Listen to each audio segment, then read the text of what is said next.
Thank you for tuning in to the 17th episode of the MMA Podcast. Just like the last few weeks, we got a lot to talk about this week. UFC 153 was last weekend. We saw the greatest fighter of all time do what he does against Stephan Bonner, putting on an incredible show. We also had news break just yesterday that Jon Jones and Chael Sonnen would be the next coaches of the Ultimate Fighter and will fight in April. There's a lot of people talking about that, a lot of people happy, a lot of people upset that Chael's getting a title shot before any fights at 205 pounds. We got that Eddie Alvarez Pitbull fight to talk about, along with a few other news stories. So strap in, let's do it. Let's go. We did it, mama. We did it. We did it for the love of the game. We did it, mama. I did it for. Yes, yes, yes. We did it, mama. We did it. The game will never be the same.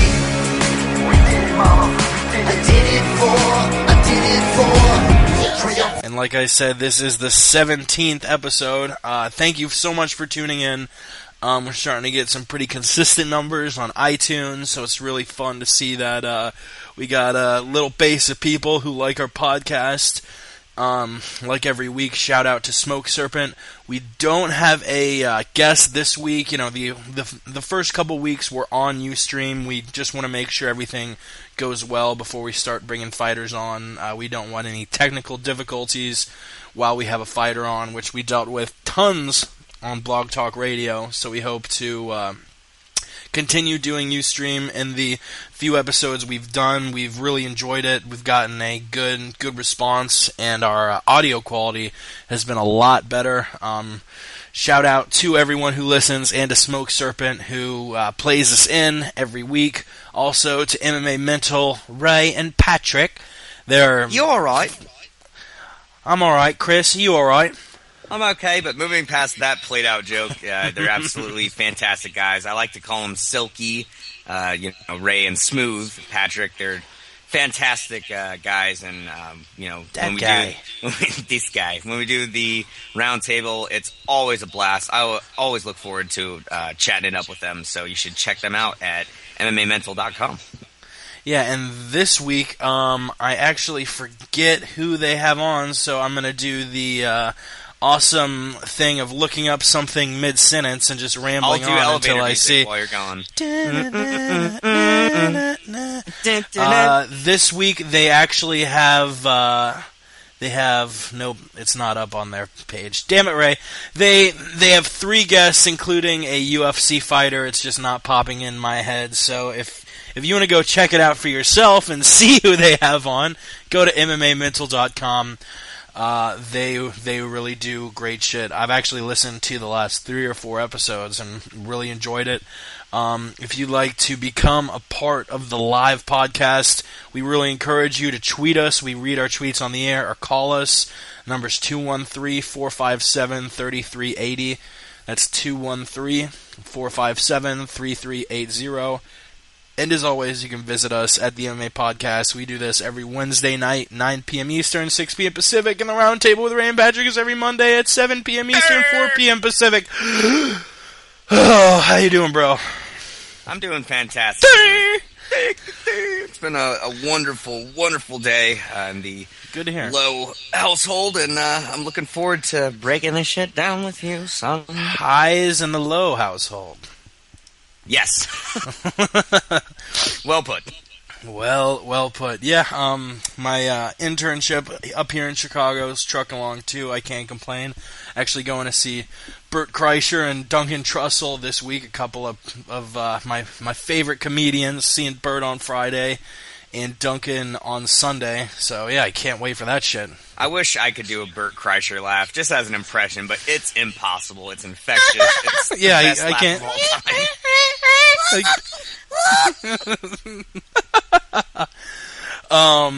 Yeah, so let's get into UFC 153. I sort of want to broach Jones Sonnen first, but there's so much to talk about. I fear if we started with Jones Sonnen, we'd go the full 2 hours talking about Jones Sonnen and be like, well, we can't talk about fucking anything else now, so bye. Okay, bye. Okay, bye.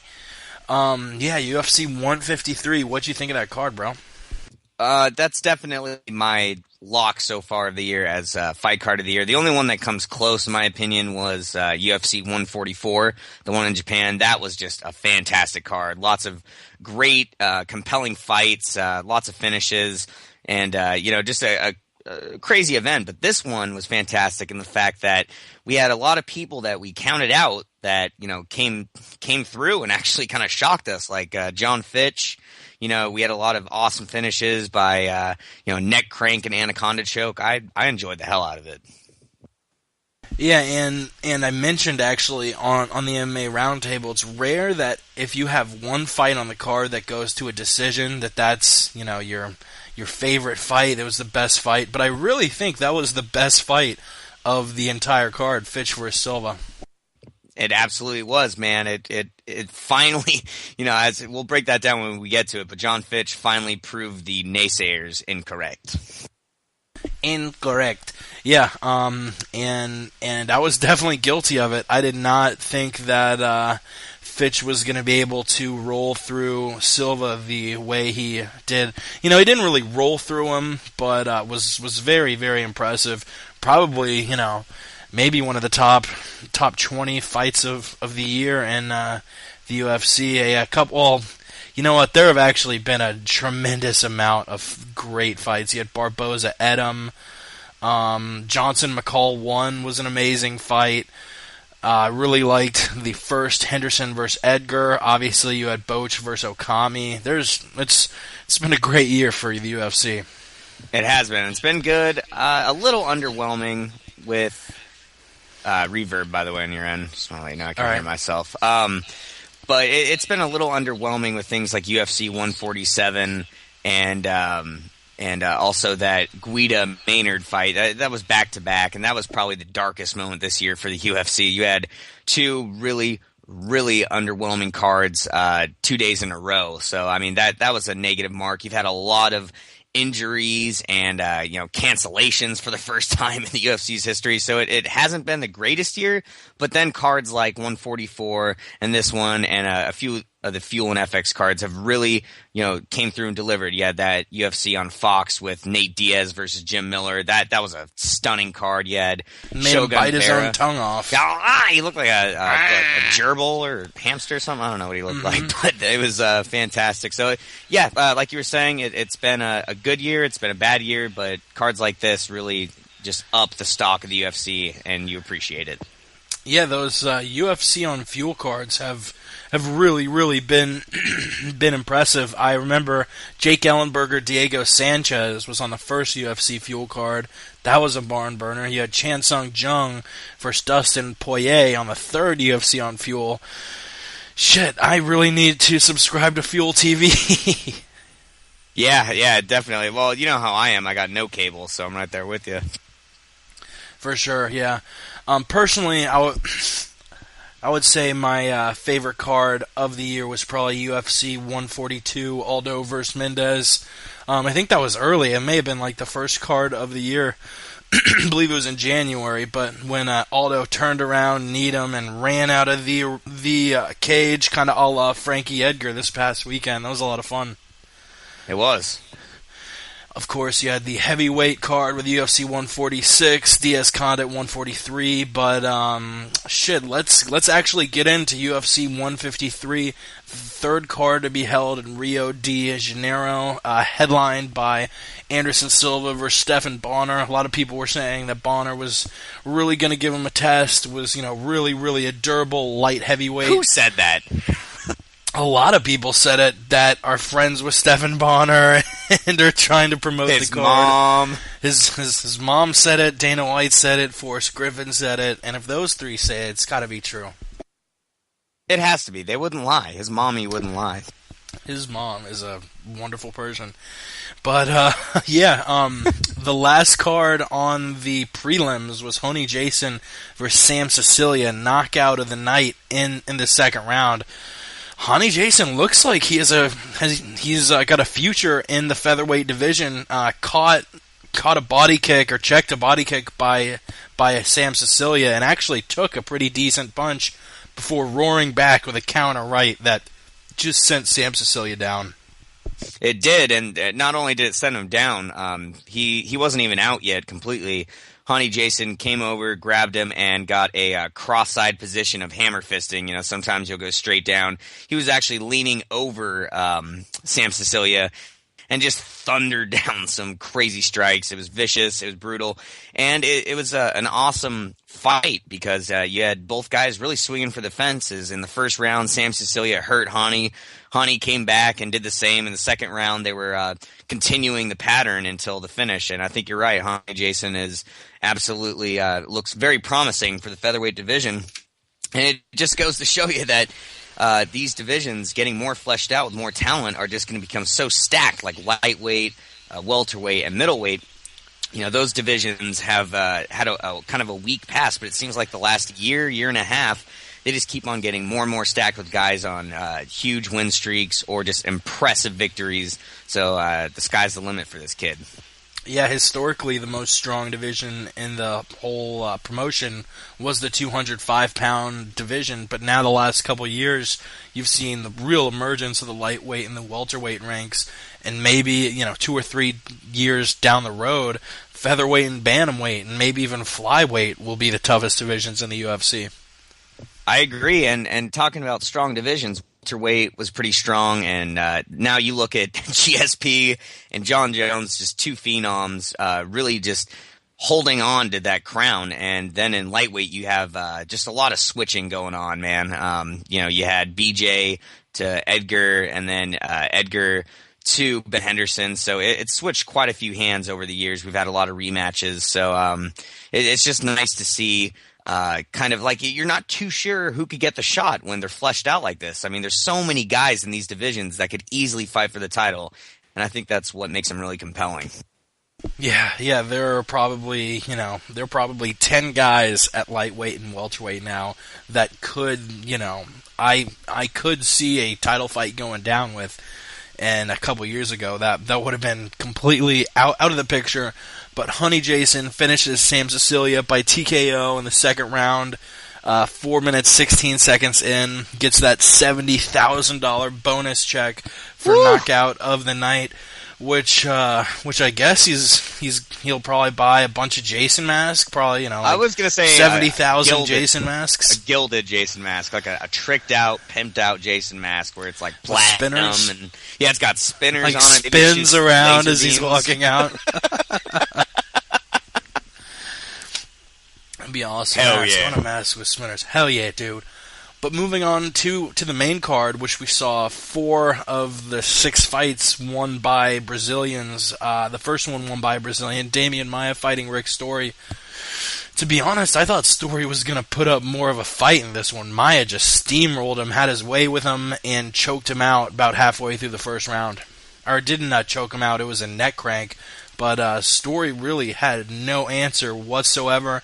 Maia, started off, Story lands, I think, one punch when the fight started. Then Maia dove in, dragged Story to the ground, just works around to his back beautifully, and then goes for the rear naked, can't really get under his chin, and then just cranks his neck around, which if you were watching closely or saw one of the many GIFs after the fight, as Story goes to tap, just this giant amount of blood squirts out of his nose.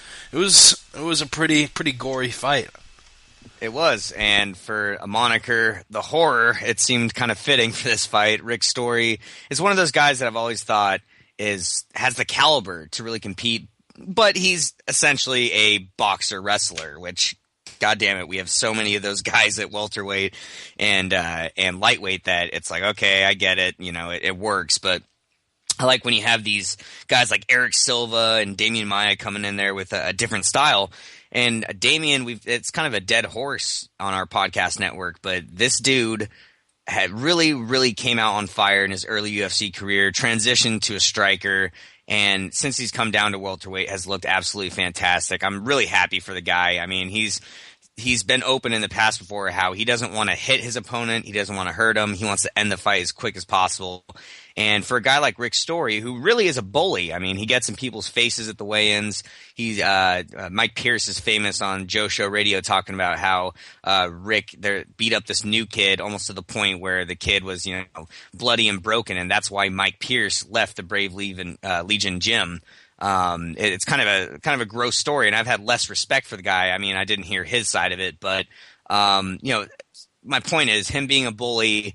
To see him get dominated like that goes to show you that if you have perfect technique, it doesn't matter if the guy is a Panzer tank. You're going to take him out if you have such high level technique as Damian Maia does. Yeah, it's really hard to respect those bullies like oh my god, I'm blanking on the guy's name. Hector Lombard was apparently known for doing that. Josh Barnett stepped in and put him in his place. Yeah, it's hard really to respect guys like that. As far as Maia goes, for a while there in the middleweight division, it seemed like he was trying to change things up and work on his boxing, and it's really refreshing to see him return to those jiu-jitsu roots. It is, and I don't care if you're a specialist, man, and you're that good, go out there and use it. I mean, he obviously has been shown to have some flaws against Nate Marquardt, against some other really top guys, but that doesn't mean that you can't beat 90% of dudes out there with your one specialty. He's got such high-level grappling that I appreciate personally, and I think you do too. As a super fan, it's just really refreshing to see him go out there and use just like it's like chess. He's one step ahead of these guys. Now, Dong Young Kim did get injured, but both Rick Story and Kim, both Rick Story and Kim are very high level top game guys. Like they get you down, they positionally grapple you, and they beat you up from the top. And Damian Maia has made it look easy in dominating these two guys who both of them have been top 10 in the welterweight division. So I think Damian Maia definitely needs a high-level top 10. I'm going to say Jake Ellenberger, and I know we broke this down on the roundtable, but I don't think I actually brought Ellenberger up, who is also coming off of one win after a loss and I think 5 wins in a row before that. I like the Ellenberger fight. I'd also like to see him fight the winner of BJ Penn, Rory McDonald. Both of those guys, high-level jiu-jitsu guys who really can keep pace with Maia, unlike Story, who obviously was on a completely different level. Story now, 1-3 in his last 4 fights. He might be a loss away from getting cut. I think so, and I wouldn't mind it. There's nothing ever about Rick Story that really impressed me as a fighter. I mean, he's looked solid. He had a good win streak. He actually beat Johnny Hendricks by a decision, but that was a very close fight. I think maybe his biggest win was against Brian Foster in his second fight in the UFC. He won by a arm triangle choke in half guard. And as everyone out there who knows anything about jiu-jitsu, that is a complete power move. Usually you can't finish guys from that position with that specific submission. So that really impressed me back in the day. That was raw strength. But like you said, he hasn't looked impressive. He couldn't even finish Brock Jardine, a guy who's unranked, not even top. I think he's probably not even top 30 or 40. So I think you're right. I think one more dominating loss and he's out of there. And I think even if he squeaks by in a win, he's not really going to be too high up on Joe Silva's welterweight list. And he's had a real fall from grace, too. I mean, before going on this 1-3 streak, he put together 3 incredibly impressive wins. He beat Dustin Hazlett when Dustin Hazlett was still Dustin Hazlett in his prime, the top welterweight. Beat Johnny Hendricks at the TUF 12 finale, and then beat Thiago Alves last year in May at UFC 130. Streak. That's a great Hazlett, Hendricks, Alves. It's it almost seems like these are 2 different fighters. He was on a 6-fight win streak after he beat Alves, and after he lost to Charlie Brenneman, just has not looked impressive whatsoever. I mean, all of those fights, Brenneman, Kampman, Maia, I know they're all decent guys, but Brenneman himself just got cut from the UFC, Yep, you're right. Yeah, I mean, you can only have so many losses, and it's kind of sad if you think about it that there's no clear cut path to getting a title shot or what you need to do to stay in the division and in the promotion, because you have guys like Dan Hardy who went on a 4-fight losing streak. Steve Cantwell went on a 5-fight losing streak. It's crazy that as long as you put on fights that the promoter wants to see, you stay in there. And I do understand it. It's a logical thing. But as far as trying to make this fight game a organized and respected sport, I think you need to kind of have you can't make exceptions. I mean, do you agree with that? Oh, I completely agree with it. Yeah, it makes a ton of sense. Yeah, you did win some decent fights a couple of years ago, but the UFC is all about the here and now. And if Story goes 1-4 in his last 5, he'll honestly probably win his next fight, because they'll probably match him up against maybe a top 30 welterweight. Someone definitely with a little less ranking than Brenneman, Campman, or Maya. So I doubt Story loses again, but if his personality is like that of what he has in the gym, and Dana White doesn't really like him too much, they might put him up against another tough guy just so they can cut him. Yeah, and with a bloated roster, I think you have to do that. You have to make fights to kind of weed out the weak. And, I'm not saying Rick Story's weak. He would kill me within 20 seconds. But compared to all the other beasts up there in the top 10, top 15, with this huge roster that they have, I think it's only going to get harder for guys to stay in the promotion. And I think that's the route they need to go. Indeed. And one more point I kind of wanted to make about Maya versus Story. This really makes Weidman look like such a better middleweight. Dude had to cut 13 pounds in a day or something. It was 30 pounds in a couple days. Jesus Christ! Yeah, 30 pounds in a couple days. He had to cut 30 pounds in a couple days. Which I think I knew a couple girls who did that before prom, but 30 pounds and semen. I know. But, that game. But it was mostly puke and semen. Weidman looking, he obviously hasn't fought anyone since Mark Munoz, but if this ups anyone's stock other than Damian Maia, it's Chris Weidman. So we'll move on to a light heavyweight fight, Phil Davis versus Hagner Prado. Actually a rematch from UFC on Fox 3 when Davis accidentally poked Prado in the eye. Prado was extremely upset, visibly shaken after the fight. And he was also visibly shaken and upset after this fight, after getting anaconda choked by Phil Davis. Prado had no answers for Phil Davis. The first couple minutes of the fight, they were plodding around, feeling each other out, jabbing each other. And Davis just seemed to flip the switch. He's like, you know what? Fuck this. Took him down, dominated him on the ground at the end of the first round. Same exact thing. I thought middle of the second round, it really didn't look like Davis's submission attempts were going that well. He was definitely going for him, after hitting the easy double legs. He actually went for an arm triangle choke about a minute before he finally sunk in the anaconda choke. But, he grabbed it, rolled Prado, forced the tap. God, Phil Davis is so, aside from his freakish strength, he is so technically impressive grappling. I mean, he has a submission named after him. The guy... The Mr. Wonderful. The Mr. Wonderful. He didn't really look that good when he fought Rashad Evans. I wasn't impressed with Davis at all in that fight, and sort of thought after that Rashad Evans fight, I was like, man, I don't know if I ever see this Phil Davis ever fighting for the title if Rashad Evans, a top 10 guy, is going to absolutely manhandle him. But, God, he looked really impressive versus Wagner Prado, and I say moves back up into the top 10 of the 205-pound division. Absolutely agree with you. This was an excellent fight, just super, super technical, like you said. I feel really bad for Wagner Prado. I like the guy. He's got a great, great sense of humor during the weigh-ins. He put his hand up to his forehead like, hey, come on, try and poke me now. And Phil Davis played into it. Just a real fun guy. And I think it was too much too soon against Phil Davis.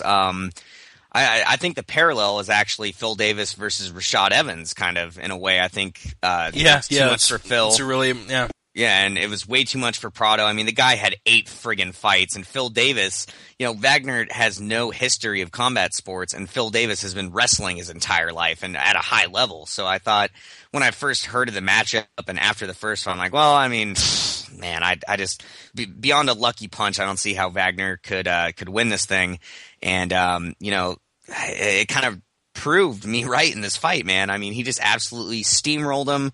And I think that nobody walks away from this fight a winner, truly, because even if Phil Davis dominated Wagner, that really doesn't mean much. And if Wagner would have beat Phil Davis, it would have skyrocketed him up, and he would have gotten beaten even worse by someone else probably. So I think this is kind of a lose-lose for both people. But ultimately, Phil Davis, like you said, is absolutely fantastic, a highly technical fighter and athlete. And, man, he's got some impressive wins out there, dude. He choked out Alexander Gustafsson, who's in a number 1 contender fight right now, and he also beat Little Nogueira. So he is absolutely on his way to possibly getting another number 1 contender fight in the future. Yeah, and it was really kind of odd because another fighter who's just been brought over from Brazil to fight in the UFC, Glover Teixeira, I think Glover had even more hype behind him, but for some reason Prado, literally in his first 2 fights in the UFC, he has to fight Phil Davis, a top 10 light heavyweight, while Glover in the same division, he also has 2 fights in the UFC, and it's against Kyle Kingsbury and Fabio Maldonado. Nothing against Kingsbury and Maldonado, but they're nowhere near the level of Davis. So it's almost one of those things where they're protecting Glover, and they're just trying to feed Prado a loss to push him down into the 2nd, maybe 3rd tier of the light heavyweight division.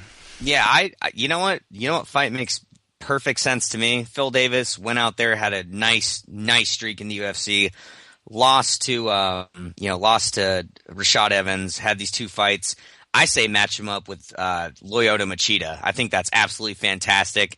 If they make that fight, then the winner of that fight, I say give them to Dan Henderson. I know they're trying to make the Henderson-Machida fight, but if Henderson doesn't want to do it because of credibility or waiting for a title shot, I say give Phil Davis to Machida. Yeah, and that would be pretty stylistically interesting because, Davis isn't really that much of a striker.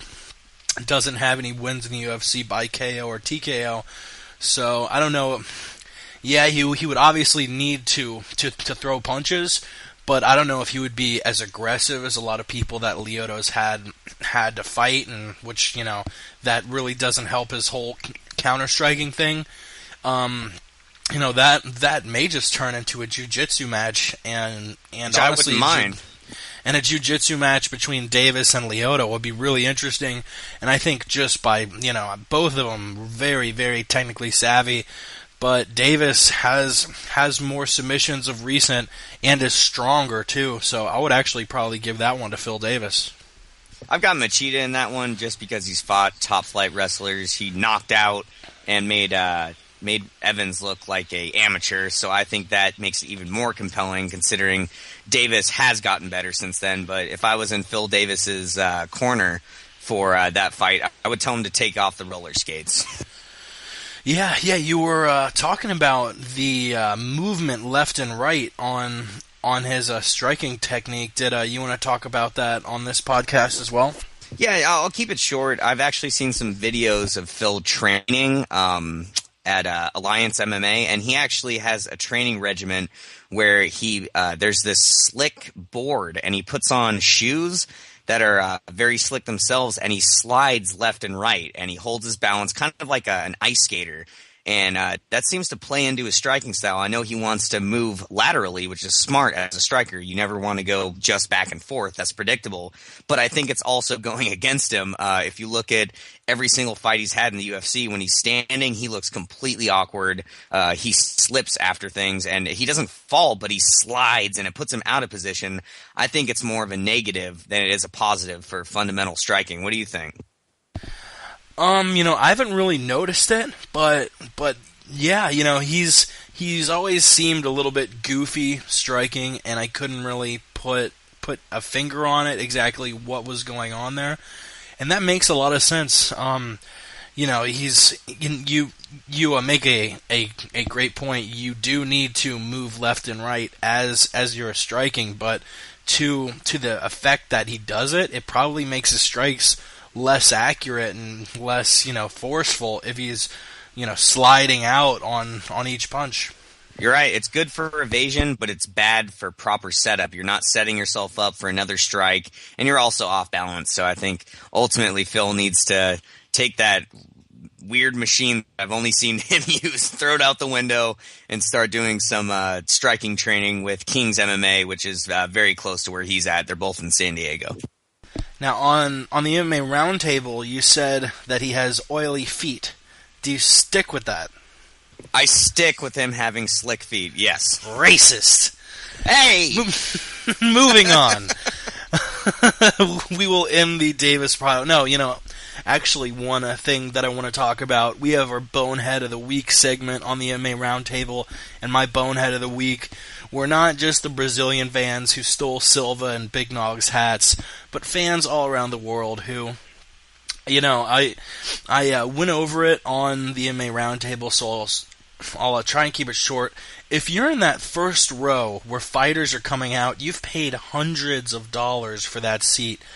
But if you're also trying to grab a hat off of a fighter coming out, you're either drunk or retarded. Because, I really think it's starting to become somewhat of a safety issue, because I think we're going to see this happen until either a fighter gets hurt or a fan gets hurt. If these fans have the ability, I don't know what the security people are doing, but if these fans have got the ability to take a hat off a fighter, what stops a crazy GSP fan from punching Carlos Condit in the face and cutting his face and, main event's canceled because Carlos Condit has a cut on his face. Don't you put that evil on me, Ricky Bobby. The BJ Penn George St. Pierre fight, a guy actually came out and kissed BJ Penn, and I thought then, all right, for sure now the UFC is going to put a lock on it and make the aisles wider or add more security. I hope it's not a money thing where the UFC looks at it and they're like, well, if we make the aisles wider, we're going to lose that first row of seats, which means that we're going to make, let me do all the calculations, we're going to make $20,000 less per fight because we're taking away 50 seats. It's about fighter safety at this point, or fan safety. What stops a crazy motherfucker? You have a lot of these guys who are in the back room, and they're just getting as amped up as possible. They're pumping themselves up with adrenaline. They're ready to put their fucking asses out there. And then a fan takes a hat off of their head. In that state, what stops a fighter from just turning around and clocking a fan in the face? Nothing.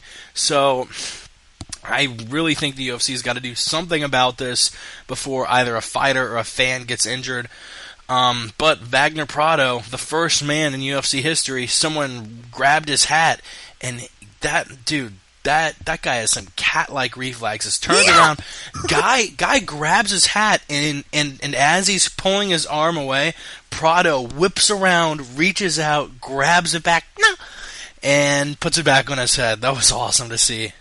That was awesome, and a beautiful point you make. It's obviously a liability, and at first I was into it. I'm like, oh, they're jacking hats. That's kind of cute, but first time I ever saw it was probably 3 or 4 years ago.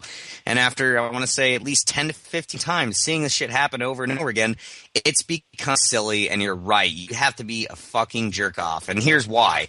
Not only are you taking their concentration away, like you said, but that's sponsorship money. When they have hats, imagine if they can't afford to have another hat. Let's say he only has one.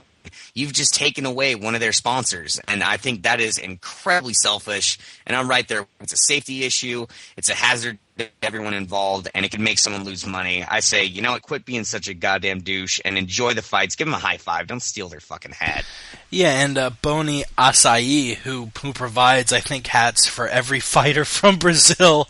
I don't know if a hat gets stolen, whether they take money from the fighter, but even if they don't, they're paying the fighter an extra $5,000, whatever it is, to put on that hat, walking out and at the end of the fight, and you're just stealing that from him.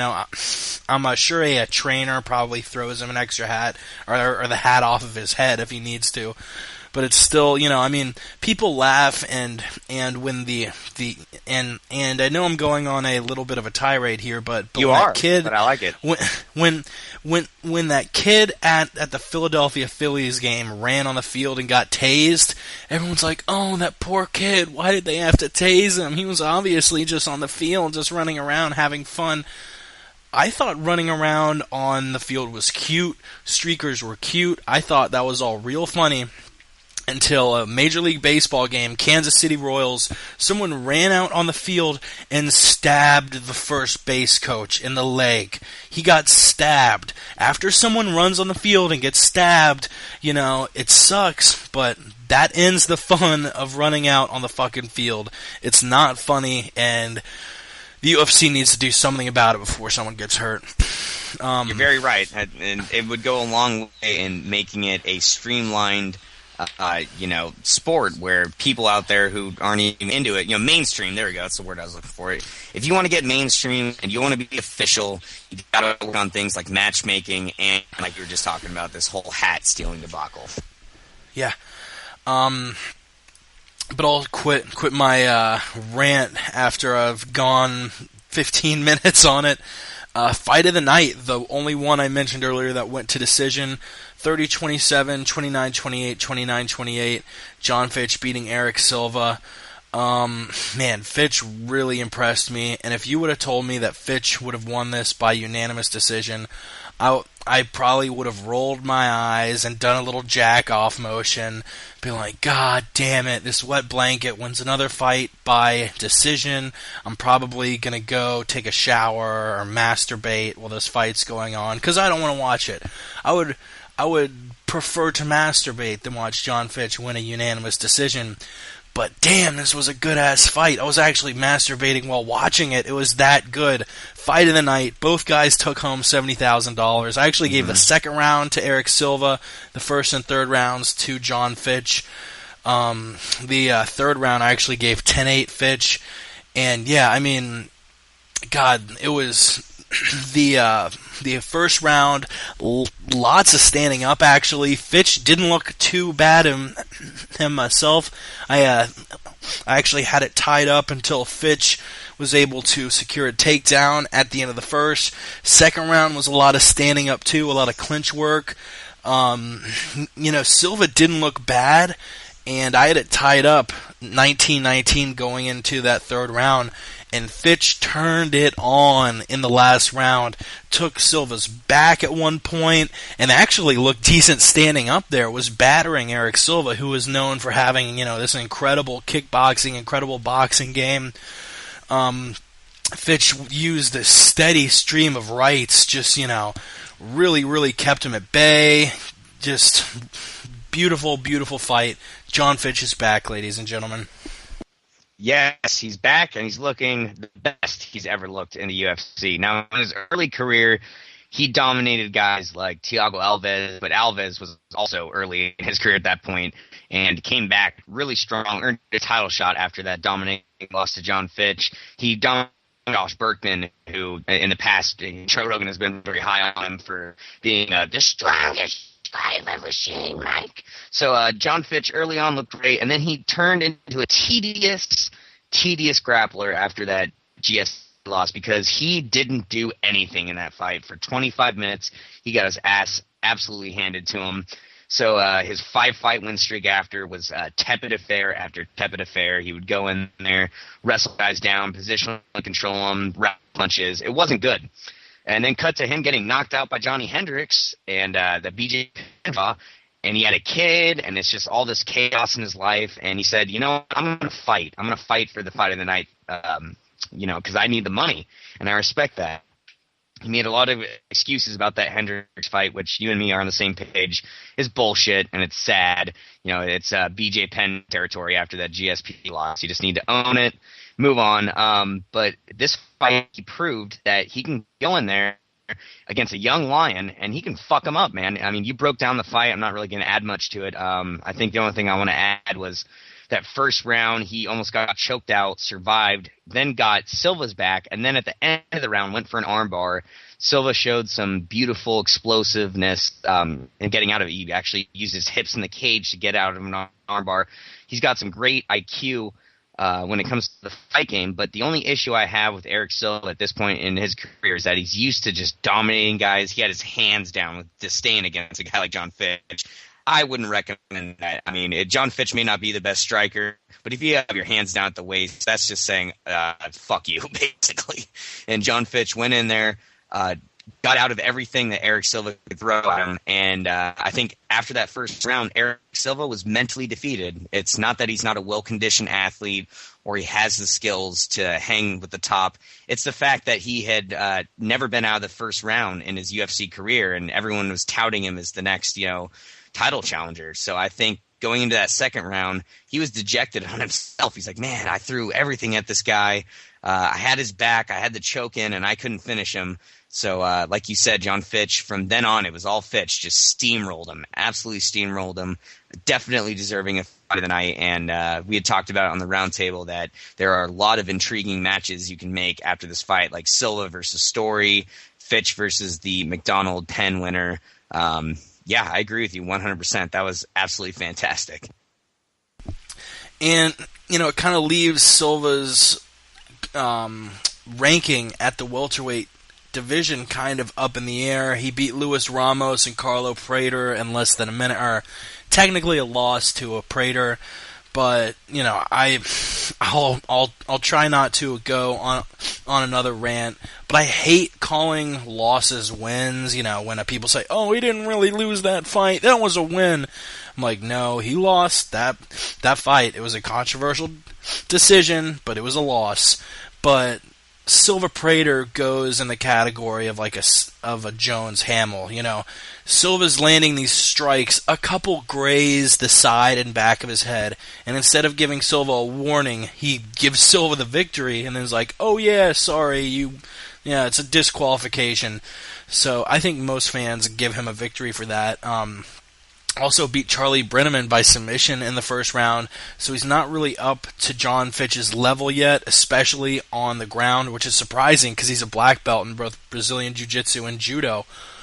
But, I want to see him take on a guy sort of in that middle area, maybe a guy like Rick Story or Thiago Alves, who's, obviously a little bit better than a Charlie Brenneman, but is not really on the level as John Fitch is, who, at least the way he looked right now, he looked like that perennial number 2 welterweight. Yeah, absolutely. And one point that I want to make, one last point about this fight, a strange parallel. If you look back on both guys' UFC records, most of the people in John Fitch's win category are no longer employed by the UFC.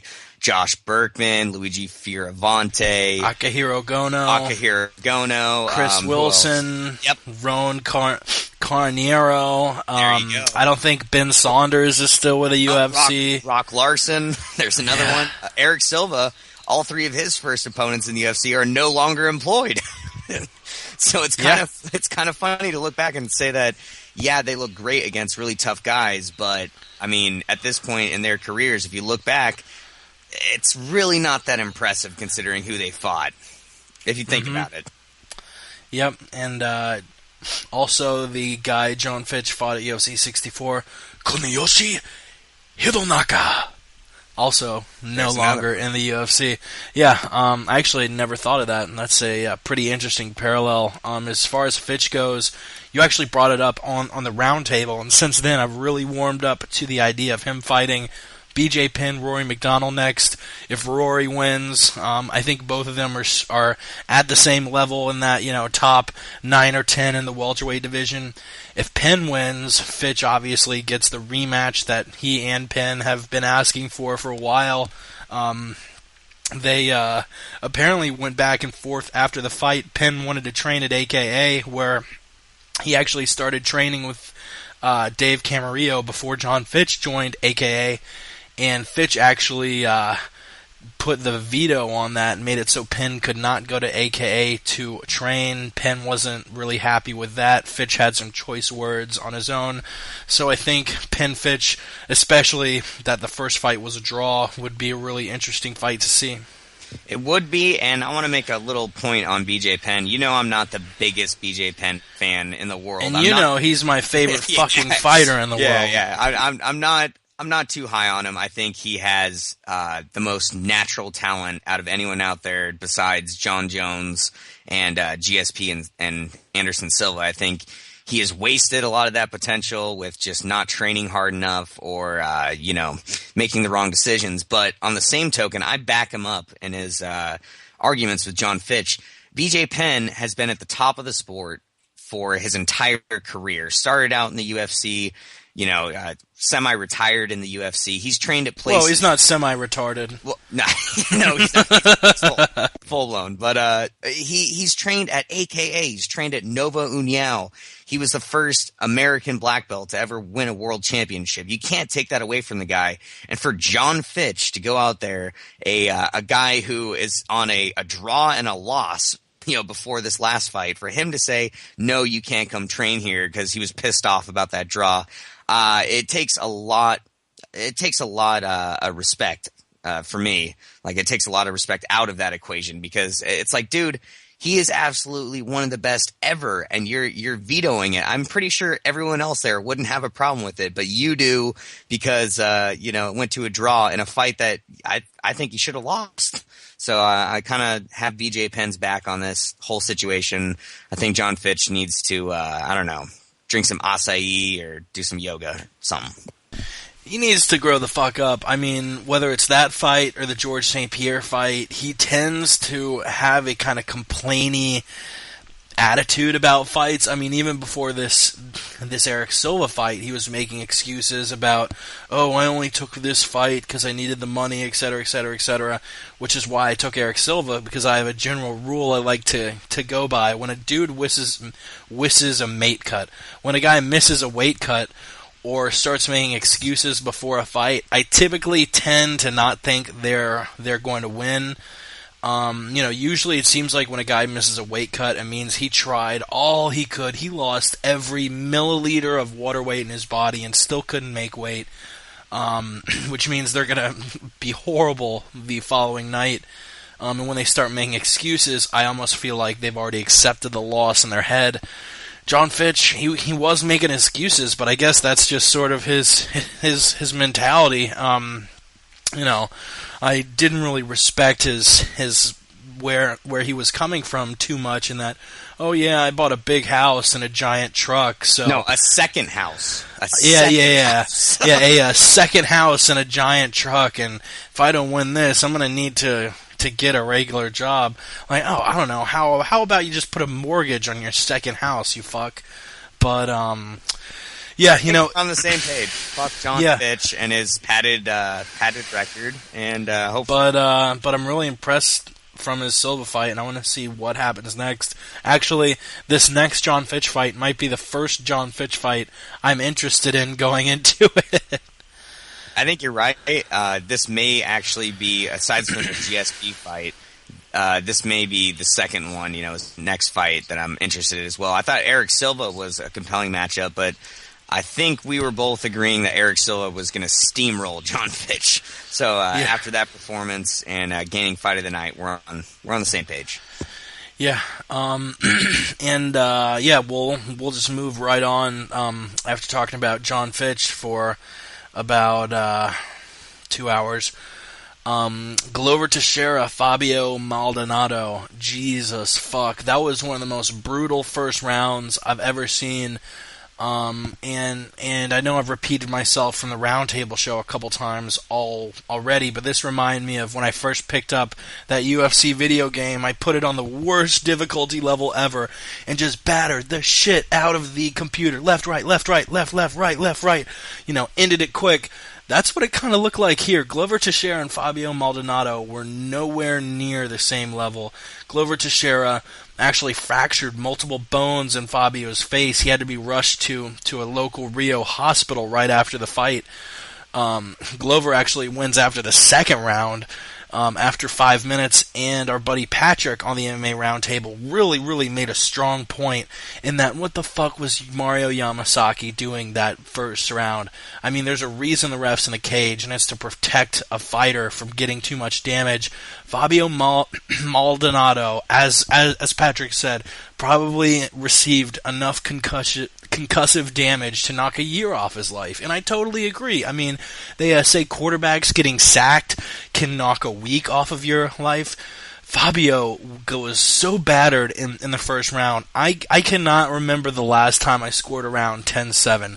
10-8 means one fighter absolutely dominated. A 10-8 is rare. A 10-7, that's unheard of. And Glover put out a 10-7 round in the first, just absolutely controlling the fight, giving Fabio zero chance. It was sort of a rocky moment in the beginning of the second round when Fabio landed a punch that actually rocked Glover for a couple seconds, but it wasn't enough to get the job done, and ultimately a doctor needed to come in after the second round and give the TKO victory to Glover Teixeira. I've got a question for you. Before I do my breakdown, I wanted to ask you two questions. Number one, how do you feel about these tough guys in this new age of MMA where it's a lot of guys are playing it safer and they're fighting smarter and they're using a lot of different techniques. They're not tough guys, they're not going out there and doing what Fabio Maldonado does. How do you feel about a guy like Maldonado in this current age who says, you can't stop me? He gets up for the bell, like a rocky moment, like you said. How do you feel about that kind of a fighter in this day and age? I know we respect him, but as far as being in the game, how do you feel about that kind of a fighter? You'll see it in every single sport. In the NFL, one of the biggest problems about concussions, the league's been really good, at least in the last couple of years, as far as putting regulations out there that make concussions less damaging and less severe long term. But probably the biggest problem facing the NFL now, if you ask a player if he got a concussion or he lost consciousness or anything, they'll deny it because they're warriors and they want to stay out there. Actually, I think it was Rob Gronkowski who after a game in an interview admitted that he was concussed and actually lost consciousness after a play, and then quickly said, literally less than a day afterwards, quickly took it back, said he was joking, said it was only a joke because there are league regulations. If you get a concussion, you've got to go through all of these tests, and I guess Gronkowski didn't even realize. Yeah, it's the C word, like from Blue Mountain. Cunt. Yeah. I agree, but as far as not as far as football is concerned, but as far as these guys who are kind of the old school family of nothing's gonna hurt me, nobody's gonna hurt me. Do you think that's really a smart play? I mean, I know he's looking forward to a win bonus and he's got a family to feed, but man, I just think what's the trade-off, dude? It's definitely not a good thing, but the parallel I was going to draw between football and MMA, this is a different breed. This is a different mentality of person. None of these people are really that concerned about their long-term health because they're gladiators. They're literally modern-day gladiators. And you have guys, which I hate to bring up other sports, especially for the listeners who aren't really into sports other than MMA, but it kind of bears mentioning. You have guys who would rather get a concussion than a torn ACL, because a torn ACL will keep them out longer. They literally care more about their knees than they do about their heads. So instead of making it's all about your mentality and the way you fight. And these guys just there's no amount of counseling, no amount of classes you can make them go through. I'm sure there are a couple of really cerebral guys in the UFC. Actually, I'm sure lots of them are really cerebral because it takes an intense amount. Yeah, we've talked to them, dude. Exactly. They're very smart. it takes an intense amount of dedication to get yourself into a sport like mixed martial arts, and I'm sorry, but they aren't going to be that concerned about their own well-being. That's an absolute beautiful point that you made, that they would rather risk limb than their brain, which controls their entire body. That's crazy. No, it's the other way around. They would rather risk brain than limb. Oh, well, I mean, in the fight, they would rather get injured, right? Oh, yeah. No, sorry. You're right. You had me. Okay. Yep. Had it mixed up. We're good. As far as Glover goes, Jesus, I feel like I've been hit in the head. As far as Glover goes, I actually posted a breakdown on Facebook that Glover Teixeira versus Fabio Maldonado was a horrible striking affair. And as far as technique goes, a technical standpoint, this guy on Bloody Elbow, Jack Slack, made a good point that every time Fabio... Jack Slack, that's an awesome name. Every time Fabio Maldonado goes in for a strike, he has his chin up in the air, and Glover and Kingsbury and some other guys capitalized on it. He also made a good point that Glover also, after the first round, resorts to left and right hooks. He primarily focuses on his right hand, and Jack had a point that Fabio would have been finished if Glover had started with a jab and mixed in kicks and knees. I agree 100% that he becomes predictable after the first couple minutes. That aside, this dude's a fucking beast, man. I mean, Machida and Shogun turned down fights with this guy for a reason. He has some excellent wrestling under the tutelage of John Hackelman and Chuck Liddell. He has some great wrestling, single legs, double legs, positionally controls, and the damage he was delivering to Maldonado, like you had said earlier, broke his fucking face, dude. So I think that Glover needs a top 7 opponent. Normally we say top 10. I think he deserves better than that. Top 7, top 5. The guy is an absolute monster. He hits like Tyson. He subs like Mir. Let's give him a good test. He hits like Tyson. He subs like Mir. Going back to Jack Slack, I would call the percentage of my penis that I touch when I'm masturbating, it's your Jack Slack. That's so true. Dude. I'm at about an 80. Beautiful. I'm at about an 85% Jack Slack ratio. How can we get that up? 15%. I'll try and work on it, and I'll update all of our listeners next week. Thank God. But as far as Glover goes, it sounded like Dana was hinting at him fighting Rampage Jackson next, which obviously was supposed to be the co-main event in this. I think that Glover Teixeira would absolutely dominate Quentin Jackson, and it would sort of be a exit from Jackson from the top 10 of the light heavyweight division since he originally joined the UFC in 2007. He has 2 straight losses. You can't really blame him for a loss against John Jones, but also lost a decision to Ryan Bader in Japan when he missed weight by 6 pounds. Maybe because Rampage has been talking about fighting Glover, maybe he'll be more mentally into this than when he fought Bader. But, even if he was 100% into the fight, I still think Glover wins. But I love the stylistic matchup of both guys. Both of them are going to go out there and stand. Neither really is known for a high ground acumen. So yeah, we'll at least see a very interesting stylistic matchup if both of them end up fighting each other. We're talking about Rampage and Glover, correct? Correct. Yeah, that's, you know what? In this current day and age, with the kind of output that Rampage has had in the last couple of years, I've got Glover by finish in this fight, man. I think he would make Rampage quit. Rampage is a tough customer for anyone, but when the guy doesn't put in the cardio work, and when he's just too reliant on his boxing instead of mixing in other strikes and his wrestling, I think we've seen the results. He couldn't even finish Keith Jardine. He couldn't finish Matt Hamill. And, for a guy that's so vaunted for his knockout power, that's kind of sad. So I think you're right. I think Glover takes it, and I think Page retires. Yeah, Since unifying the Pride middleweight and UFC light heavyweight championship against Dan Henderson, guy's 4-4, and one of those losses is very controversial. The the one against Lyoto Machida. The other 3 against the aging Vanderlei Silva that had already put it to him twice in Pride, Keith Jardine and Matt the Hammer Hamill. That's pathetic, dude. That's pathetic. Yes, Run. yeah. That's so padded.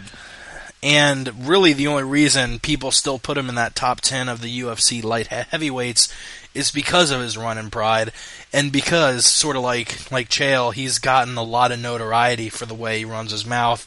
Obviously, as Chael Sonnen, I actually don't know if you listened to the conference call today, but Chael Sonnen called Quentin Jackson, I think, a overrated Hollywood extra. Send me a link. I haven't listened to it. I'd love to listen to it. Yeah, I actually listened to it at work. It was pretty good. I usually can't listen to anything at work, but my boss was gone. Cat's away. The mice will play. I grabbed my headphones and plugged them into the desktop I was using, and I actually listened to it. Really entertaining conference call. We'll get into it a little deeper. I have a few quotes pulled up that I wanted to mention, including probably the most contentious moment of the conference call. John Jones, I believe someone asked John about his cardio, and asked the same thing to Chael, and Chael went on this rampage of John, I'm going to be in the more shape than anyone you've ever fought, and that's actually when he brought up Rampage. I'm going to be in better shape than anyone you've fought in your entire career. And John Jones says, on TRT or off TRT? And then Chael goes, on TRT. Yeah. Next question. Because, he got a medical exemption, which Jones actually had a lot to say about TRT that we'll get to later, but I just thought it was so funny. Jones tried freezing him up. He's like, oh yeah, Chael, on TRT or off TRT?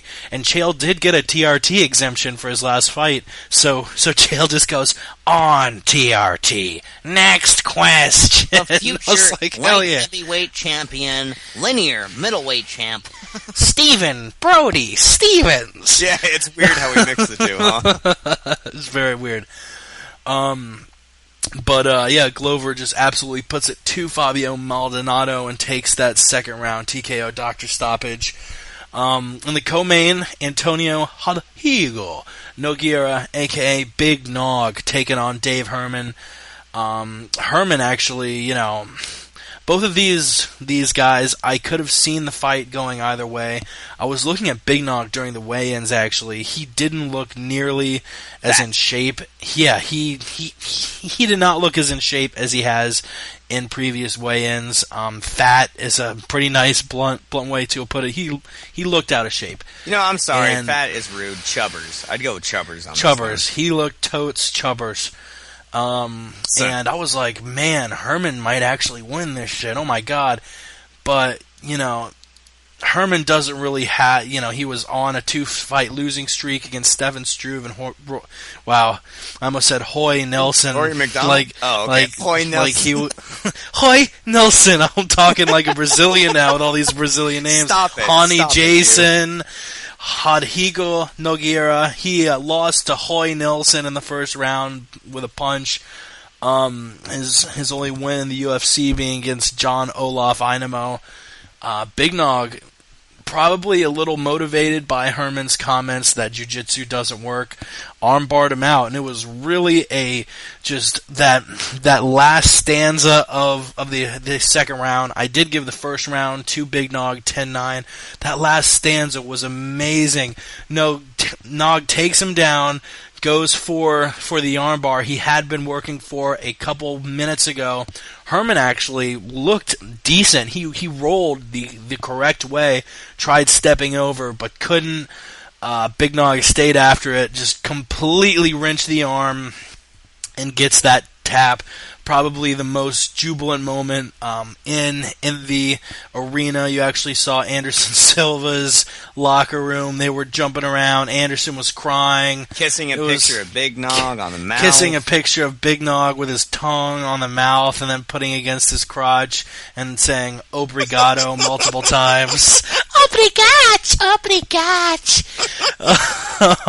Yeah, it it was a really great display. Big Nog's back, in my opinion, the second greatest heavyweight of all time. Really interested to see who he goes up against Todd next. Duffy, dude. Right behind the greatest heavyweight of all time, Duffy's third. I have Kimbo Slice number one. And you definitely would. I definitely do. Win. Just really wonderful for a guy in Dave Herman that said jiu-jitsu doesn't work. And he's never been submitted. He finally got submitted, and right after he tapped, you just see him on the camera. I made sure to look at him, and he just smiles and shakes his head like, God damn it works. It was just fucking fantastic. You know what, though? Dave Herman is garbage. I was really, really excited to see him come into the UFC. I've seen a couple of his highlights in his fights. He's very sporadic and explosive. Joe Rogan talks about how he's big and strong. They listed him as 6'4", but if you look at the fight, he's about 6'6", 6'7", just a giant dude who's very explosive. But fundamentally, if you look at the striking exchanges in that fight, Big Nog was hitting him with basic boxing, and Dave Herman, his only offense in that entire fight was power body kicks. He had his hands stuck out the entire fight. It was just atrocious, man. I'm a huge fan of kickboxing. I followed K1 and all these other promotions for a long time, and to see that kind of lack of technique, it's really disdaining, man. I mean, the dude had his hand out but didn't follow it up with anything. He had his hand in Big Nog's face, but he didn't follow it up with a left or a right. He didn't mix in any kind of striking. He just had the hand out and then would blast strikes. And that may work against lesser competition, but we're talking about one of the greatest heavyweights of all time, like you had said, Big Nogueira. And to see him win in front of his hometown crowd by submission against a guy that said jiu-jitsu doesn't work was absolutely phenomenal. I feel that was a good submission, but I think that Phil Davis should have gotten submission of the night. Yeah, I do agree. Ray actually said the same thing on the Roundtable show, and we kind of agreed that Big Nog just got the nod because it was in Rio, and he's a legend, which kind of sucks. It's a little bit under the table racist, but ayo, oily feet, it's all right. Oily feet. I'm always okay with oily feet and racism. It was not as impressive as the Anaconda choke, but still, for Big Nog to come back from such a gruesome submission against Frank Mir, that a Kimura that snapped his arm, which they showed over and over and over leading up to JDS Mir. Like literally every promo was just like snap, snap, snap. That's one of the few fights. There was an Aoki submission I just can't look at. A couple of Ronda Rousey's submissions that are just painful to watch.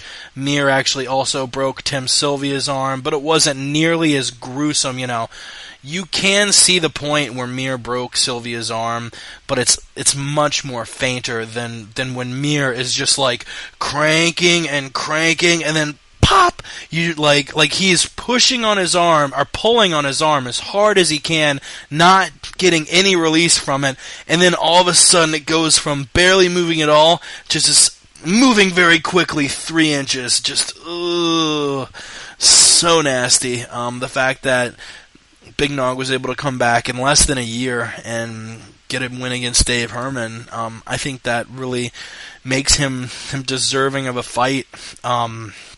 Against, I'm thinking of people at the heavyweight division who are open, but not many are. Overeem's going to fight the winner of Dos Santos Velasquez. Cormier and Barnett are tied up in Strikeforce. You have Silva out there. Mir, obviously, I don't know if he's officially in Strikeforce. He was going to fight Daniel Cormier, a fight we may actually see in the UFC. Struve and Verdum, I believe, are going to fight each other. I don't know who Big Nog should be matched up against next. Hoy Nilsson and Shane Carwin fight the end of the year, December 15th. Maybe the winner of that one. That's a great choice. You got a super power punching wrestler with no cardio against a Power fat, bottom power versus punching- power top. Yeah. But Roy Nelson is a fat power puncher with jiu-jitsu and horrible wrestling. So I think that's kind of intriguing both ways. Chubbers, I Chris. said- Chubbers. Yeah, Chubbers. Sorry, Chubbers. So I think that the winner of Carwin Nelson. God damn it. The winner of Carwin Nelson is a great choice, but I also feel that Stefan Struve or Fabricio Verdum makes a lot of sense. I know that Verdum is trained with Big Nog. They're both Brazilian, but I think those fights would be just as intriguing as the one that you mentioned. Dead air. Oh man, I had my mic on mute, and I'm making great pod. I think on mute. I had my microphone on mute. I have this beautiful laser tuned headset, and then if I click the right ear button, it'll mute me. And I should be able to recognize the giant red light in my face, but eventually I just get numb to it and I talk at the red light. Also play along. Oh, he's doing it. Into- He's joking around like a little tove. I don't really have anything else in the co-main event, unless you do. Big Nog walks away with a submission of the night, $70,000. Oh, I do, actually. You do. What do you have to say about that? I liked it. Eat shit and die. That's nice. We will move on. Anderson Silva versus Stephan Bonnar in the main event.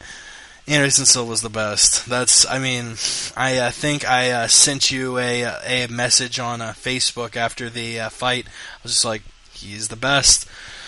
And he showed disdain for Stephan Bonnar striking. Bonnar actually had it tied up on the fence for the first half of the first round, and then once they were disengaged, Anderson had his back against the fence and was just standing there waiting on him, come on, man, come on. And there's a great picture of Anderson standing with his back against the cage, arms down, and Bonnar lands a clean punch. Anderson's face is all scrunched up at the top of his face. He just doesn't give a fuck. And his corner was going absolutely crazy. Silva is the best. Kind of like Rogan says, he's a computer, picks people apart.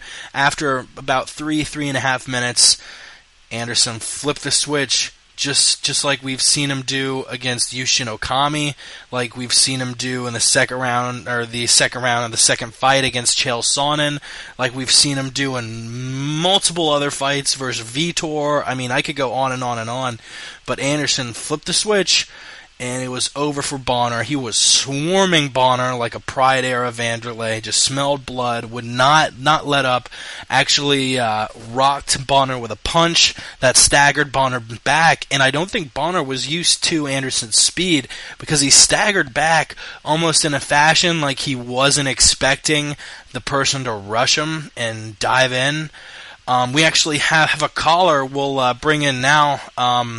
I guess our caller did not want to join in on the fun. If you do want to call in, the number is I of course wouldn't have the number right in front of me right now. The number is 213. What just happened, dude? We had somebody call in. Well, where the hell are they? I don't know. They called in and I answered, and then they disappeared. What the fuck? And you might want to turn up your microphone a little bit more. You're much less. Roger that. How about now? We good? Still extremely quiet, but we will truck ahead. It's probably my earbuds, as the Audacity client says you're coming through just as loud as I am. Okay. Yeah, we actually had somebody call up, and I'm not sure why, but they hung up on us. They didn't want to talk to me. That's a little creepy. Yeah, if you do want to call in, it was a 805 area code, probably a telemarketer. Are you going to be voting for Barack Obama or Mitt Romney in this election? I've made sure every time someone calls with that, I just go, I'm voting for neither. It's blue cheese with wings, or go fuck yourself. Call in, you guys. If I had to guess, they are calling in. Let me add them to this conference. Anderson Silva versus Stephan Bonnar. What'd you think of this fight, man? Hello? So, Stephen Bonner fight? Yeah. Hello. Thank you for taking my call. No problem. Yeah, I'm pretty nervous here, all right, guys. But I actually wanted to, if I could just for a second, I wanted to talk about the Nog and Herman fight. Definitely. Sure. I gotta call complete bullshit on the fight. Get fixed. That looked like a work to me, a total work. It looked like Herman took a dive there. I just don't believe it. What was it? Herman's first time being submitted, supposedly. It's his third loss. We're not hearing any talk about him getting cut from the UFC whatsoever. Why would that be? And then if you look at the fight, the miracle, like, submission attempts and miracle escapes, and then, of course, in the second round, like, before the last takedown, I was calling bullshit already in my mind, and I was like, right before the Nog got the last takedown, I was like, all right, if he takes him down right now and submits him, this is a fucking work. And then I saw Herman, actually, he nods okay to Nog right before Nog gets that last takedown and submits him. I just call bullshit. I actually didn't see that. I think there were a lot of works back in Japanese, the rings, Pride, there were definitely works. I didn't see that nod, and that's really interesting. I'll have to go back and watch it again. Right before Nog gets that last takedown in the submission, of course, right before, you'll see, like, Herman's right back up against the cage, and then he just gives him a quick little okay with his eyes and nod. And then he takes him down, submits him. And then, supposedly this is Herman's third loss in a row. He's just been beat. He's just been submitted by, pretty much an old man with a bum arm. And what's his reaction? As soon as Nog submitted him, he was smiling and laughing. Like, what kind of fighter would do that when you've just, potentially suffered a career-ending loss? I don't buy it. None of it. It stinks, man. And they're not cutting him. Why aren't they cutting him? I would say before Chris dives in, you can't really cut a guy. There have been plenty of guys. I think Hardy actually was on a 4-fight losing streak and was not cut before he dove back and fought some top welterweights. But I also wouldn't cut Herman after losing to 3 guys who I would put all 3 in the top 10 of the heavyweight division: Struve, Nelson, and Big Nog. Definitely, if he loses again, especially to an opponent of lesser caliber, I would cut him. But after losing, being submitted by one of the greatest of all time, I don't know if you necessarily can cut a guy after fighting in the co-main event. That bum arm was just laying right out there, and Herman didn't even try to even finish it. He was never even in it, no, he never looked for a way in, but he definitely took a way out. But yeah, thanks. What's your name, friend? Real quick before we go. My name is Ramses. Dude, nice. Thank you for tuning in, and we rarely get calls, so fucking call in every fucking week if you want to. Yeah, I definitely will. Down with you. I definitely will. Can I just plug the word on the street? Thank you. Sure. That's it. But yeah, man, thanks a lot. If you guys have any thoughts, I'm just saying, look for that nod from her before the last takedown. I will. And to be honest, man, I think you're out of your mind. I think that Herman was just had a game plan and horrible striking. I think that's I don't see it as a work, but I'll go back. I'll watch the fight, and maybe next we'll come back around and talk about it again. Sound like a plan? Yeah, definitely. Thanks a lot, man. Thanks a lot. Thanks for calling in. Good night. You too. And a pretty interesting take. I actually hadn't heard of anybody thinking that was fixed. That was sort of my reaction against you. What a fight did you say looked weird? Oliveira versus Swanson. You said at first, like, that's fishy, man. That's fishy. I was like, that's complete bullshit. I really honestly think in the Fertitta era of the UFC, there haven't been many, if not any, fixes. I haven't heard of one. If there was one, it's obviously something that Zuffa management isn't made aware of, and it's between camps, but Herman's in a really bad spot. I can't imagine Herman taking a fixed loss just because, like our caller said, he's lost 2 straight fights. You have anything to say, Chris? Oh, okay, so that's my turn. You know what, man? Nothing seemed fishy about it. He didn't take a dive. He didn't get hit with a ghost punch. He got absolutely outstruck and outgrappled. The only time in that fight that he had any kind of relevance was with his power kicking. He would get a power body kick, power leg kick. Beyond that, he just didn't have much because he had no head movement. He was moving laterally and back and forth, but as far as his offense was null and void. He wasn't threatening with takedowns. He wasn't throwing combinations. He was throwing single power strikes, and there's nothing more predictable than that. So that's why I think he lost. As far as him saying, our caller, do you remember his name? What was, I think he said like Ramses or something. Roman. He was kind of cutting out a little bit toward the end of the call. But he was regardless, shout scratchy. out to that guy. He thinks that it was a fix, and Herman nodded at him. I don't agree with it, but I actually will do my homework. I will go back and I'll watch that fight, and hopefully he'll call in next week, and we can go back to it and talk about it. Yeah, I don't really agree with it either, but God bless our listeners who tune in live and join in on the conversation. We have literally, I want to say 50 times as many people listen to this will actually go, probably over 100, because we got, our Ustream numbers have been pretty terrible. They're usually somewhere between 0 and 5, but on iTunes we regularly get a few hundred downloads a week. But yeah, God bless you, Raphael or Ramon, whatever the fuck your name was. And even though I don't really agree with you either, I'll also take a look at that. It's always fishy when a guy right before something happens, when one guy nods to another guy, you're like, what the fuck is going on? I could see why he was smiling at the end of the fight, talking shit about jiu-jitsu. It's kind of an ironic moment when he gets tapped out, and him talking shit about jiu-jitsu was the storyline of this fight.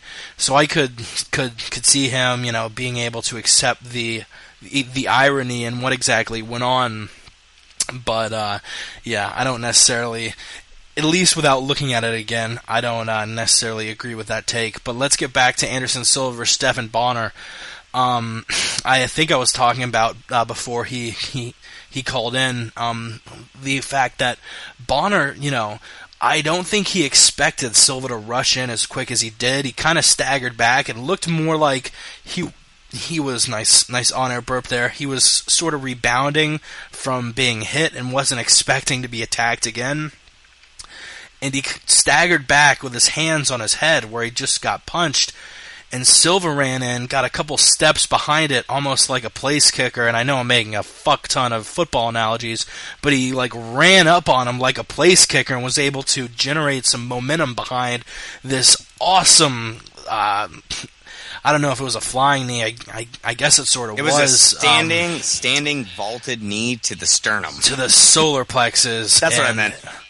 Yeah, I was saying that Stephan Bonnar is probably going to shit out his large intestine after the fight, because he got blasted, falls to the ground. Silva rushes in, finishes him with punches. It's kind of funny. After the fight, everyone thought that Anderson Silva was going to beat Stephan Bonnar.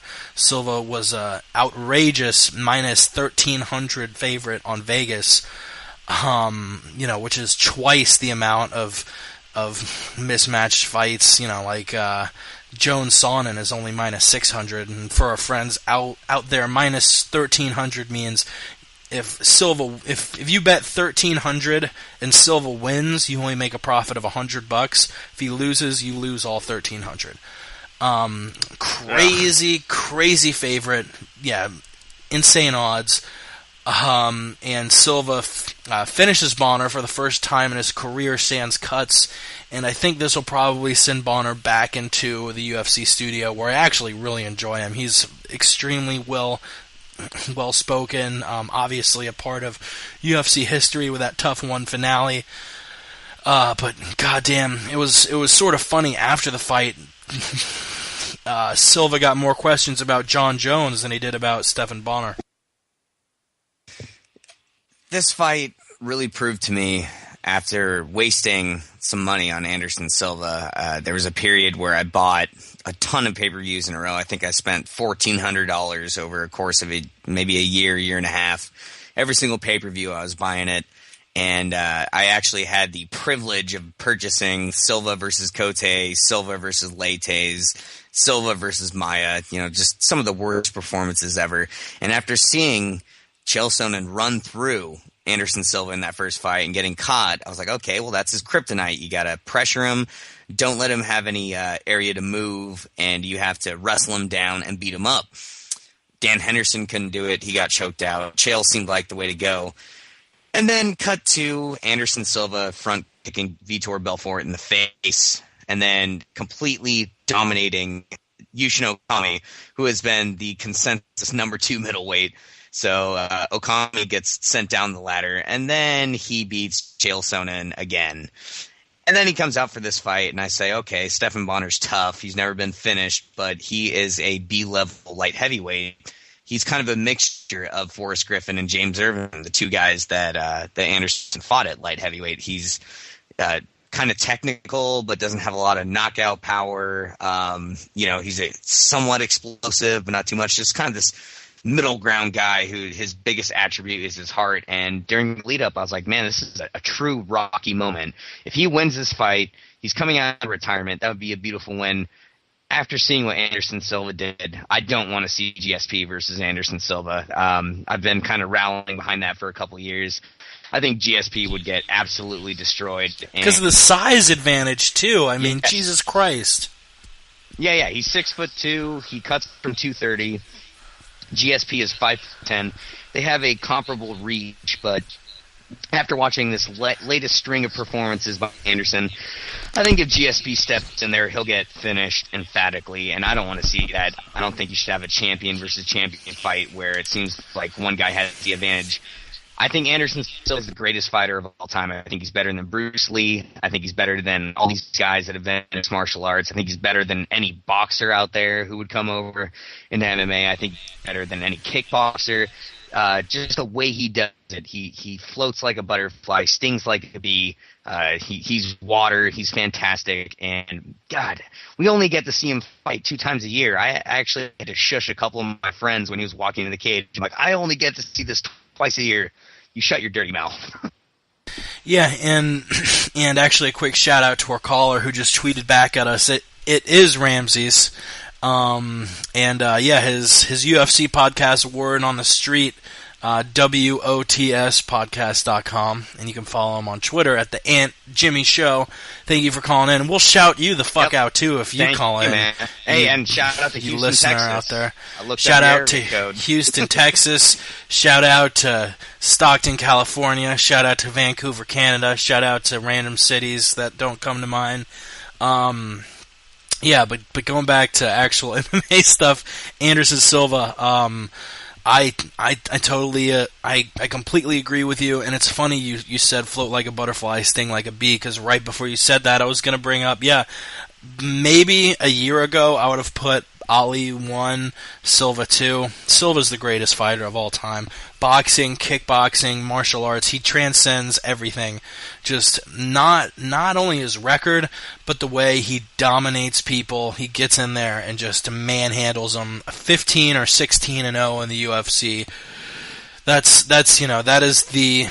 is the equivalent of, fighting top guys too. Yes, first couple fights were meh, but he's fought title contenders and top light heavyweights over and over and over, and he wins every fight and wins pretty much all of them, with the exception of maybe Damian Maia and Travis Lutter. Wins all of them, or not Lutter, but Thales Lates. All of them so incredibly. 16-0 in the UFC. Just I've never seen anything like it. You know, I sort of want to compare Ronda Rousey and say she has that potential, but I don't think women's MMA is that, you know, stacked to match up to what Anderson Silva's done. Anderson Silva just a complete dynamo, and like Rogan said, which I was really glad he said it after the fight, it'd be a travesty if we never saw Silva and Jones fight each other. The post-fight press conference, they were, you know, asking him over and over, and 5 or 6 different times, Silva needed to go, you know, oh, no, I'm not going to fight that guy. I'm not going to fight him. But Dana was very insistent with the fact that if I lock Ed Soros and Anderson Silva up in a room long enough and offer him enough money, I'll make the fight happen. So hopefully we can see that fight down the road. And actually something very, very optimistic for Anderson Silva. You know, a few years ago he was saying that he was thinking about riding out the remaining 5 or 6 fights on his contract, which I think he's gone through all those now. I think he's up for a contract renewal after this fight or after his next fight, and said, you know, I think I'm going to leave MMA after these next 5 or 6 fights. In the post-fight press conference, Silva said he had another 5 years left in him. What? Yeah. Anderson Silva, I don't have the quote right in front of me, but Anderson Silva... Go ahead. I was going to say, that makes sense, man. I mean, look at his run. November 2006 to October 2012. That's a 6-year stretch. The only time he's ever taken true damage was against Chael Sonnen in that first fight 2 years ago in 2010. It's incredible, man. The guy rolls with punches. And to say that he should retire because he's old, yeah, he got a lot of mileage. You know, training adds into that. He's taken a lot of strikes. The man hasn't lost a step. I mean, you look at a guy like Randy Couture, and he started getting rocked. Chuck Liddell started getting rocked just about the same age that Anderson's at. And Anderson isn't getting rocked because when he gets punched, he rolls with it. He's either out of the way completely, or when it does touch his face, he turns his head with the punch. He has that good of a sensibility about him that he can actually see a punch coming and roll with it. And I think that he has 10, 20, 30 fights. He has so many fights left in him. It's all about whether he wants to do it or not. I think that's what it comes down to. And I think if he doesn't fight John Jones in the next year, then mixed martial arts is a travesty, dude. Sort of like Floyd Mayweather and Manny Pacquiao in boxing. It's very similar. I'm actually looking at the quote right now. Silva mentioned in the post-fight press conference that he might still have 5 years left in him, and the quote from Dana White was, I think first he was like, 5 years? I'd love for you to stick around for another 5 years. Said Anderson Silva is laying down records that won't be broken for 50 years. If he really thinks he has 5 years left, he's not at the tail end of his career. 5 years is a very long time. 3 fights a year for 5 years. I mean, he's had 16 fights so far. That would be another 15. I would, we as MMA fans would be absolutely blessed if Silva fought even another 10 fights in the UFC because he's that good. It is a privilege to be able to watch him fight. And yeah, I don't think many people think George St. Pierre has that much of a chance to beat Anderson Silva, especially the size difference. George wins most of his fights by being able to get close with people and take them down. Anderson Silva has shown tremendous takedown defense against people not named Chael Sonnen. I disagree with you on that note. I think that GSP does have a great striking game. I think that his jab is world class. He rocks guys. He knocked Jay Shields on his ass with a single jab because he has so much explosive power. He can blast into strikes, and he's technically sound. The difference is that since he lost to Sarah, GSP doesn't have that killer instinct anymore. I think that his striking game is world class. But if you put it up against Anderson Silva, it's not going to matter whether it's world class or not. Anderson Silva is just on a whole nother level.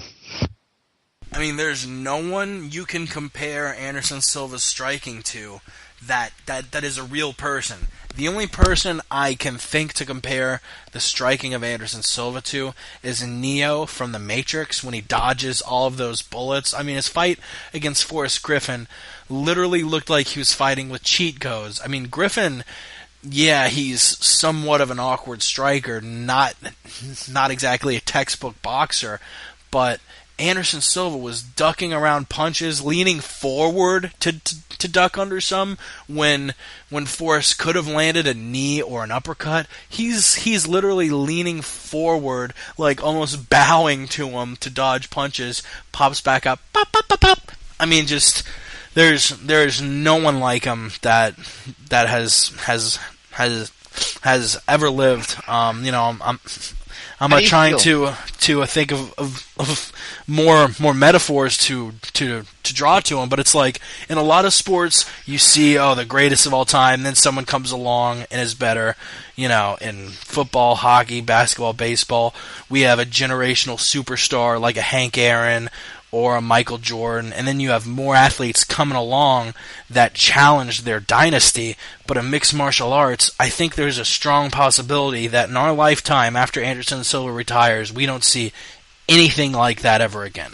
I think you're absolutely right. Joe Rogan has made that point that you should enjoy it. Dana White has said that you should enjoy it while you can because it won't come along for a while. I actually just sent you a GIF on Skype, and our listeners don't know what it is, so I'll explain it to them while you're looking at it.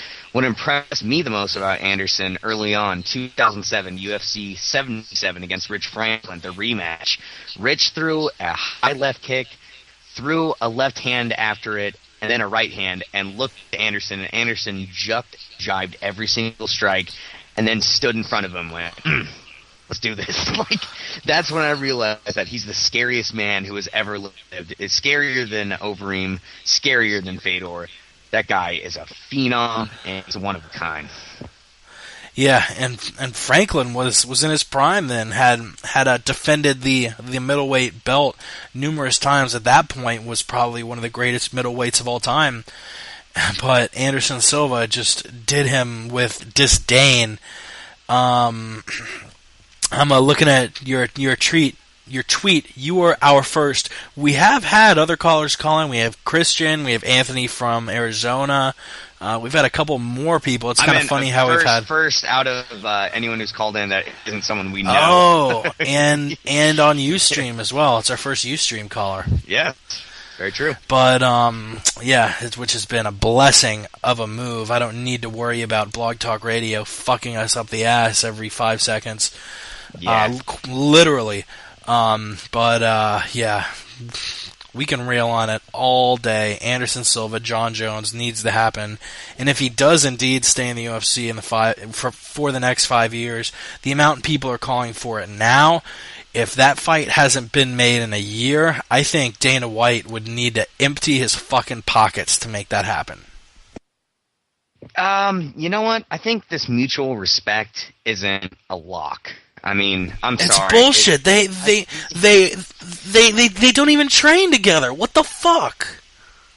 I agree, and they do have this mutual respect about them, but it comes a certain time where Anderson just wants big-time fights. He took the Bonner fight because it was going to set a card. Otherwise, there's no way that Joe Solo would say, hey, Anderson, how would you feel about going back up to 205 to fight Stephan Bonner? Anderson has been adamant that he wants to stay at 185 for the rest of his career. But guess what? If need arises, Anderson is a company man. He proved it by fighting Bonner. I think that right there is a saving grace of the Jones fight. If it comes down to it and Anderson goes back to 185 and defends his title against, 2 or 3 more contenders, then looks at his career and says, man, I don't want to do this anymore, dude. This is getting boring. I say throw him in there against John Jones. That could be Anderson Silva's last fight. If he wins, he can retire as the greatest dude of all time. If he loses, he's still the greatest martial artist of all time. But John Jones just became the best by beating Anderson Silva. I think that would be fantastic, and I do think it will happen. I don't think it'll happen soon. I give it a year and a half, 2 years, but it will happen. Yeah, Jones still has a couple more challenges. I think we will see Silva GSP within the next year. I hope not. Silva seems pretty set on it. Jesus Christ. The fucking blinds on my window just blew out of the fucking window because it's so windy here in Chicago. It's pretty stormy here. I just fucking pissed my pants a little bit. There's this giant ruckus behind me. So hopefully no one crawls in and a giant black man with oily feet doesn't rape me. But yeah. Phil, why? Oh god, that'd be a nightmare. He's so strong. He could definitely. Dude, he's so strong, so mesomorphic. I would tug on his pecs while he raped me. Wow, this podcast is getting weird. Yeah, I actually think we'll see Silva GSP in the next year. Just Silva seems to be at the point, even though I don't necessarily agree with it. He's kind of picking his fights. And it looks like Bisping may actually fight the winner of Weidman versus Boach for the next middleweight contender spot.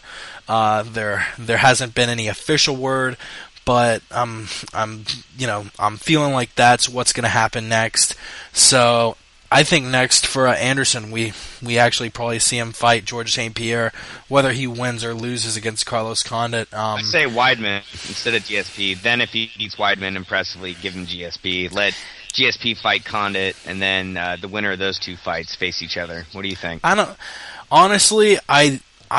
think Weidman necessarily he is the number 2 middleweight in my opinion, and being at that spot in one sense, I think he deserves a title shot.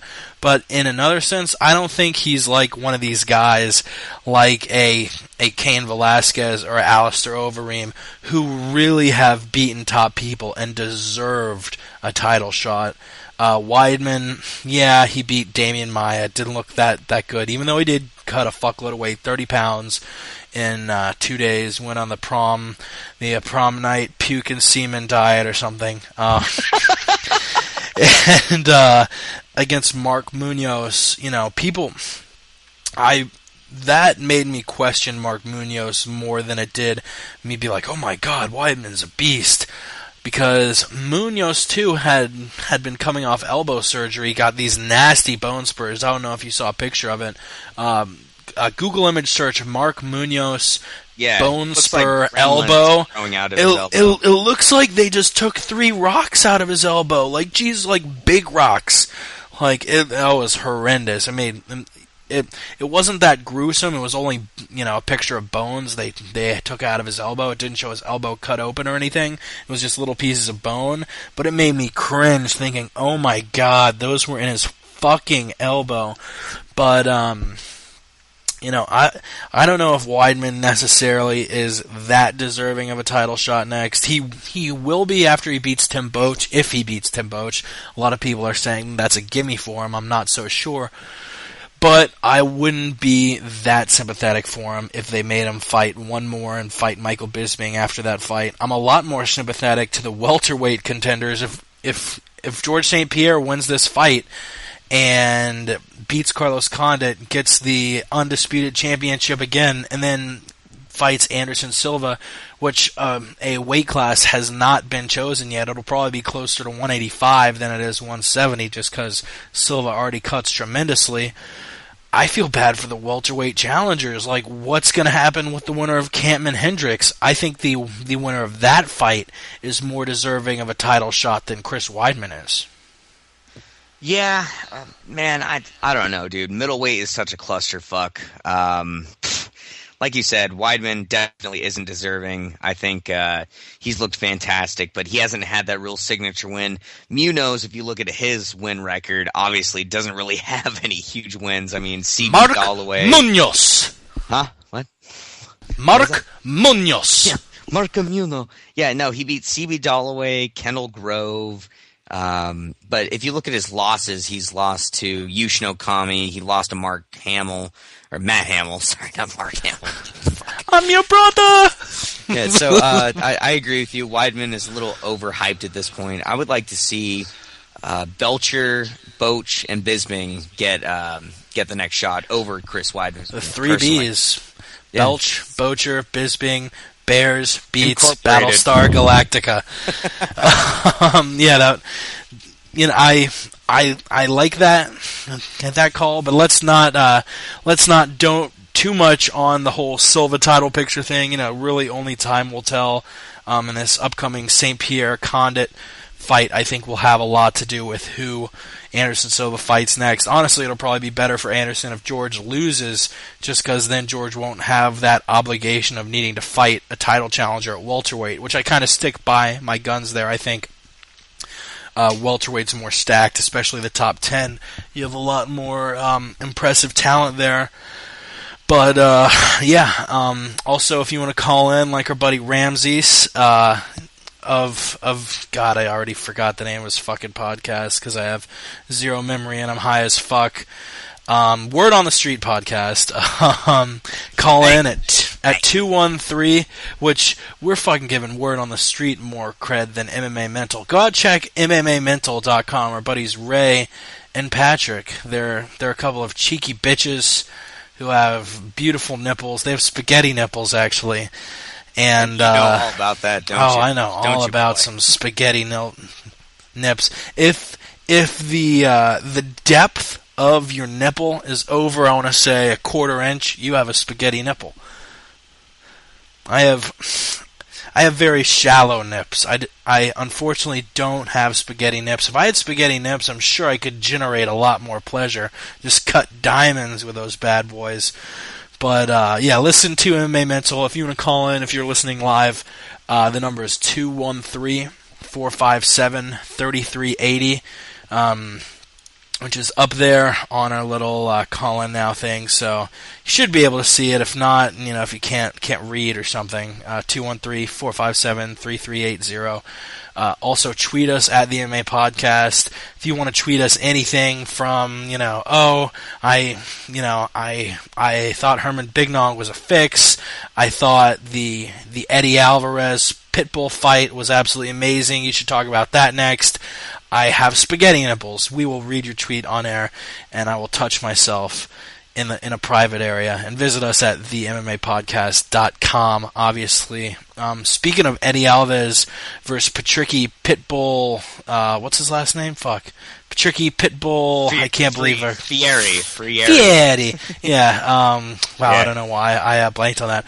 That was a really amazing fight, too. Ended with Alvarez running up the stands, Jose Aldo style. You want to add anything about Anderson Silva and Stephan Bonner real quick before we get to that? I actually don't. I'd rather just get there. I'd rather just be there, and I'd rather just get there. Yeah. Blow it out your ass. Anyway, Alvarez Pitbull. Lord.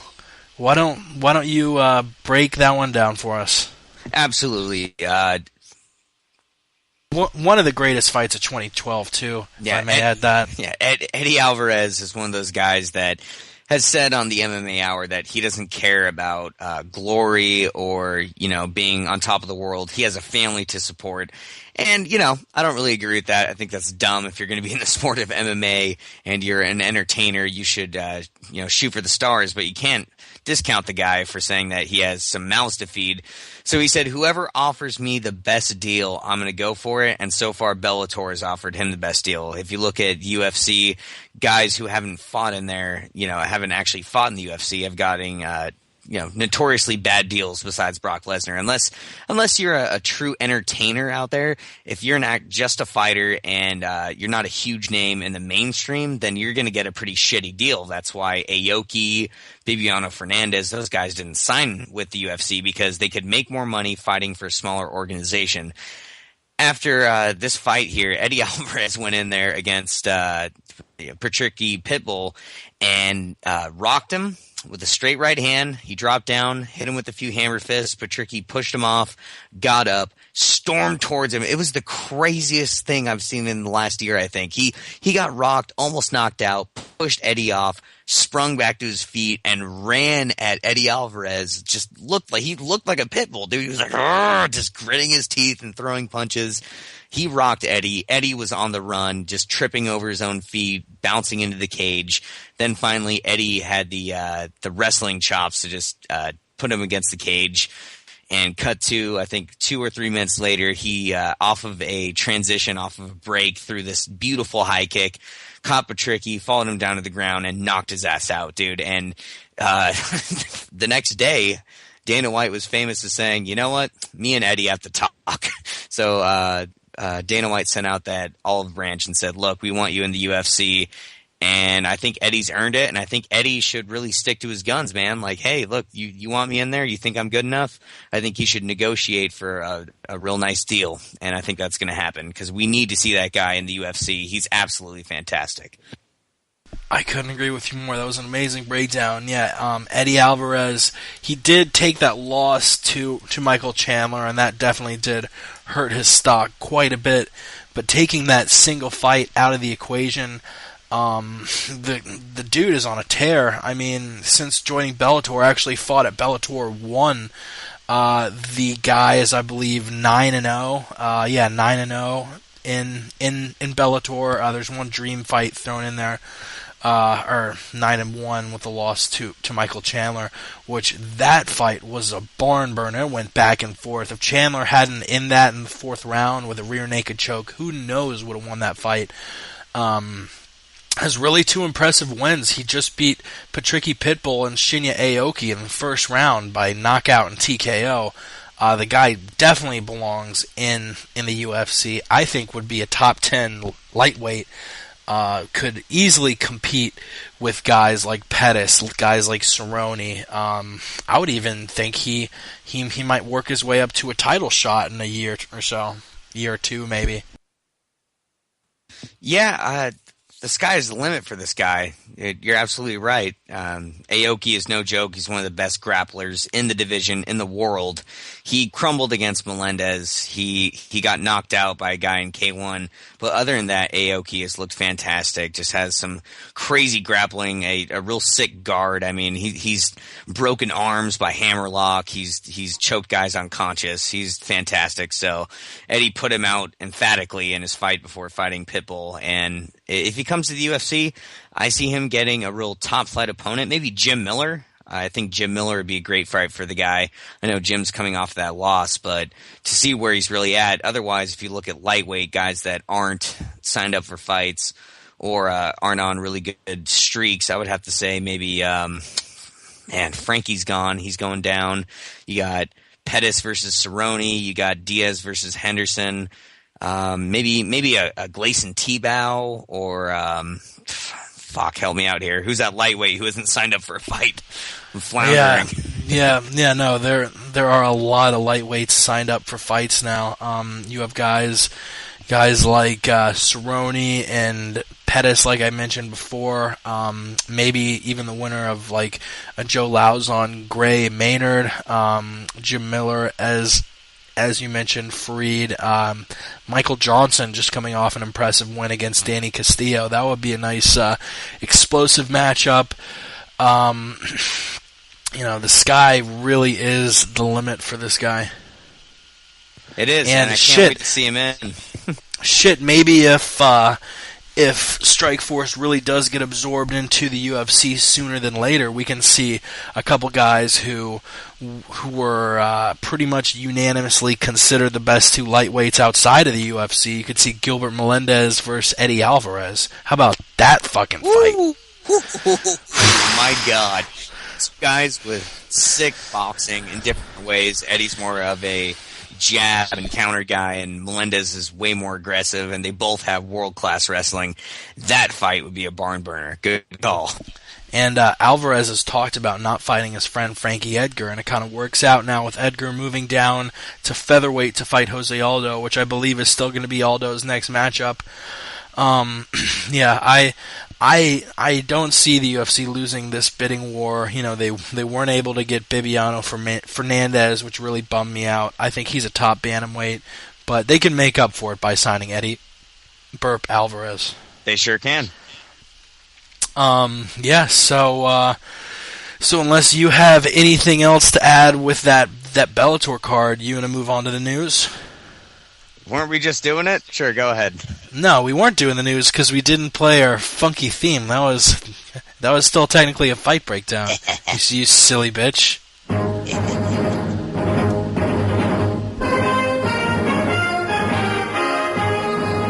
Dun dun dun dun dun dun dun dun dun dun dun. Yeah, so like we were sort of talking about a little bit at the beginning and mixed into the main part of the podcast, Jones and Sonnen tapped to be the next coaches of the Ultimate Fighter. They're going to break some Ultimate Fighter ratings records with that one. They definitely are, man. I think the lead up to this fight is definitely more compelling than the fight itself. Chael Sonnen is known for his wrestling, his control, his stifling, top game. But you're not going to get that against John Jones, never taken down in the UFC. So I see no reason why Chael Sonnen should win this fight. He doesn't have KO power. He uses no submissions. He kind of just grinds guys down, and you're not going to do that against John Jones. Nobody could do it. Not Rashad Evans, not Machida, not Bader, not Shogun. So obviously Chael, a guy who's small for the weight class, definitely can't do it. I think that it's a travesty that Dan Henderson couldn't get this fight, but it makes sense considering he's injured. So I'm looking forward to the season of The Ultimate Fighter. You brought up that conference call. Obviously, they're talking shit. It's going to be great. Great season of The Ultimate Fighter. We can look forward to that. The fight itself will be a one-sided beatdown here. Science Now is provided right here by. first. I'm going to say John Jones by submission, late first, early second. And I do agree with that. I think Jones is going to give Chael more problems than Anderson did, mainly the fact that Jones's wrestling is on a much higher level than Anderson is. He obviously has those really long limbs, has tons of leverage in those limbs, but not many fights am I looking to the lead up more than the actual fight. Even Anderson Chael 1 and 2, I was looking more forward to the fight than I did the actual shit talking, because Chael gave Anderson such a hard time in the first one. I don't know if he's really going to be able to give Jones that hard of a time, but filming for this Ultimate Fighter starts in less than 2 weeks. October 29th, in 12 days.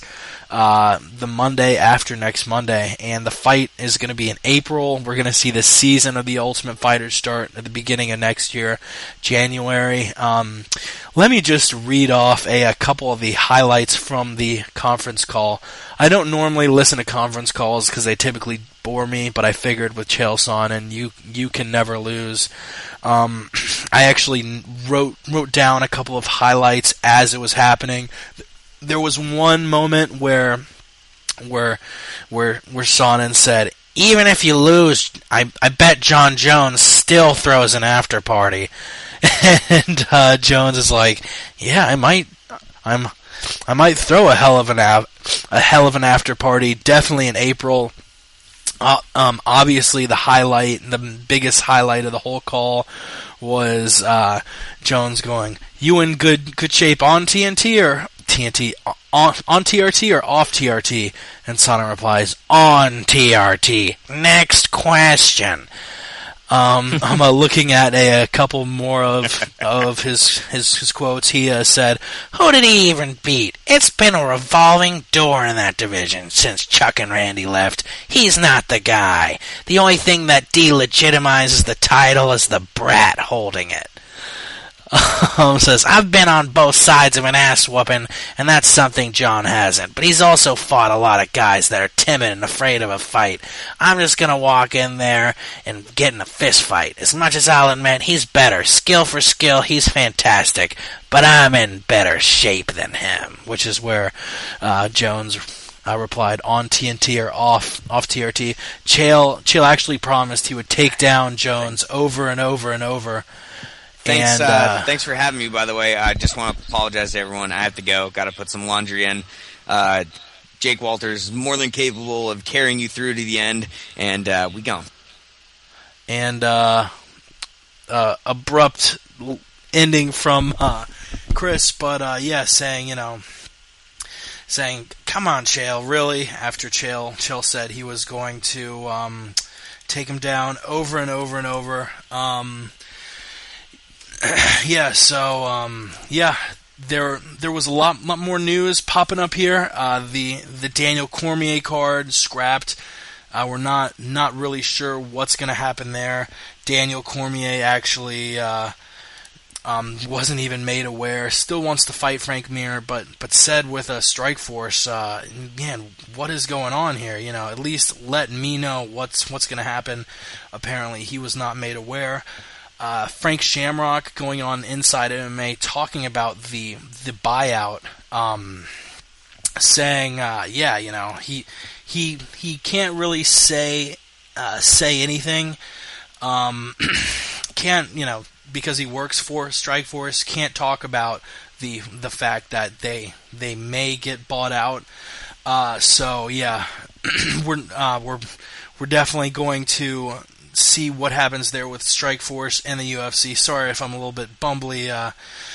Chris had been typing to me in the little Skype box over and over about how he needed to leave, and I literally did not see that until he just left. So I guess your boy, Jay Walt's going to be bringing you through the rest of this podcast. Really, really interesting, the whole Strikeforce dynamic. There are so many great fighters in Strikeforce now. You have Ronda Rousey, you have Chris Cyborg, who's obviously on suspension. You have guys like Daniel Cormier and Frank Mir, obviously champions, and Nate Marquardt, who just beat Tyron Woodley. That's another one. Luke Rockhold, Jacare, who he took the title from. I mean, I could go on and on and on. So the possibility of them being brought into the UFC is just an amazing move. It's been compared to the merger of the NFL and AFL numerous times, actually, and I think that's very apt. My biggest positive, or I was going to say my biggest positivity, but that doesn't really make sense. The biggest positive thing that I took from Strikeforce buying out UFC, or UFC buying out Strikeforce rather, was that all of these fighters were going to get absorbed into the UFC eventually, and we will be able to see those fights that we've wanted to see. See a guy like Daniel Cormier take on the top in the heavyweight or the light heavyweight division, like he's talked about doing for so long.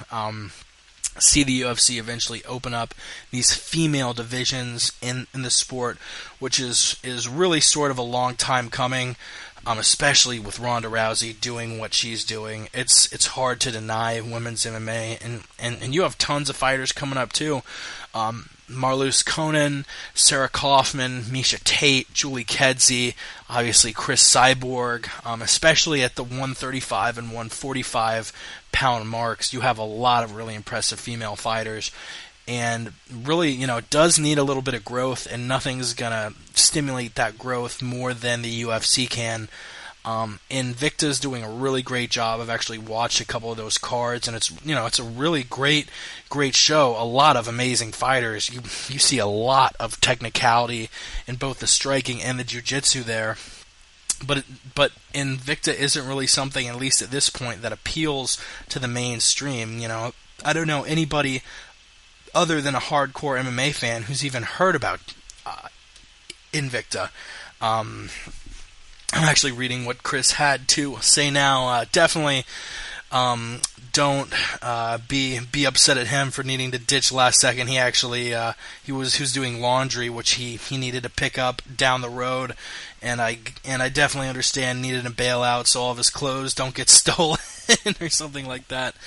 That would be a very sad moment to have all of your clothes get stolen. I live in a pretty big apartment building, and that's I have this secretive fear that even though I wear completely ugly clothes that nobody would ever want to wear, which I'm joking, I don't really think I wear totally ugly clothes, I'm sort of afraid someone's going to rush in there and just steal all that shit, which I only note that I don't really think I have ugly clothes, because for some reason it feels like every time I say a joking, derogatory joke about myself, it's got to be a friend, a listener, whatever, dude, you're way too down. Dude, don't be so down on yourself, bro. Dude, I was joking around. I really don't think I wear ugly ass clothes. Why the fuck would I be wearing? Why would I go out and buy clothes I think are ugly? You dumb shit. And then I punch them in the dick and they cry. But I guess I guess with Chris gone, I can still crank out a 10 solid seconds of sports. Won't be the same without him blowing his ectoplasm all over the place. But Yeah, I really don't have anything else on that Strikeforce matter, so let's get to the 10 solid seconds. UF number 2 in BCS, Detroit up 3-0 on the Yanks. Look to end the series tonight. Cards and Giants even at a game apiece. And once again, like I've said before, fuck Gary Bettman, fuck Gary Bettman, fuck Gary Bettman. The NHL is still locked out. And there's no ectoplasm because Chris is not here, sadly enough. Another thing we were going to touch on, Jake Shields tests positive for PEDs, and that fight against Herman ruled a no contest. Kind of a shame. Shields really put on it. It was definitely a boring fight. I'm not going to stand here and pretend it wasn't. But he dominated Herman, and Herman had no chance in that fight. Shields is kind of one of these clean-cut guys, hasn't really caused any controversy. Kind of surprising to see him test positive for PEDs, but he has taken all the blame for it. I don't think the specific PED has come out yet. I'm assuming, he didn't pull a Nick Diaz and smoke a bunch of weed before the fight. It was some sort of steroid or testosterone enhancer. I don't know, but he has apologized, promised to his fans that it'll never happen again. I believe he got a 6-month suspension, which how fucking ridiculous is it that Jake Shields can go in there on steroids and get a 6-month suspension while Nick Diaz smokes weed, which he didn't even have that much in his system. And he admitted he smoked weed 10 days before the fight, and that's what did it. It's a fucking travesty that Jake Shields is out for 6 months and Nick Diaz gone for a whole year. Just a fucking shame, and it really shows you how biased these state athletic commissions are. Keith Kaiser is an absolute fuckhead, going out and saying, "Oh yeah, Nick Diaz lied to me. He lied." You can't take it personal. You were the head of a state athletic commission, and you proved you took it personally.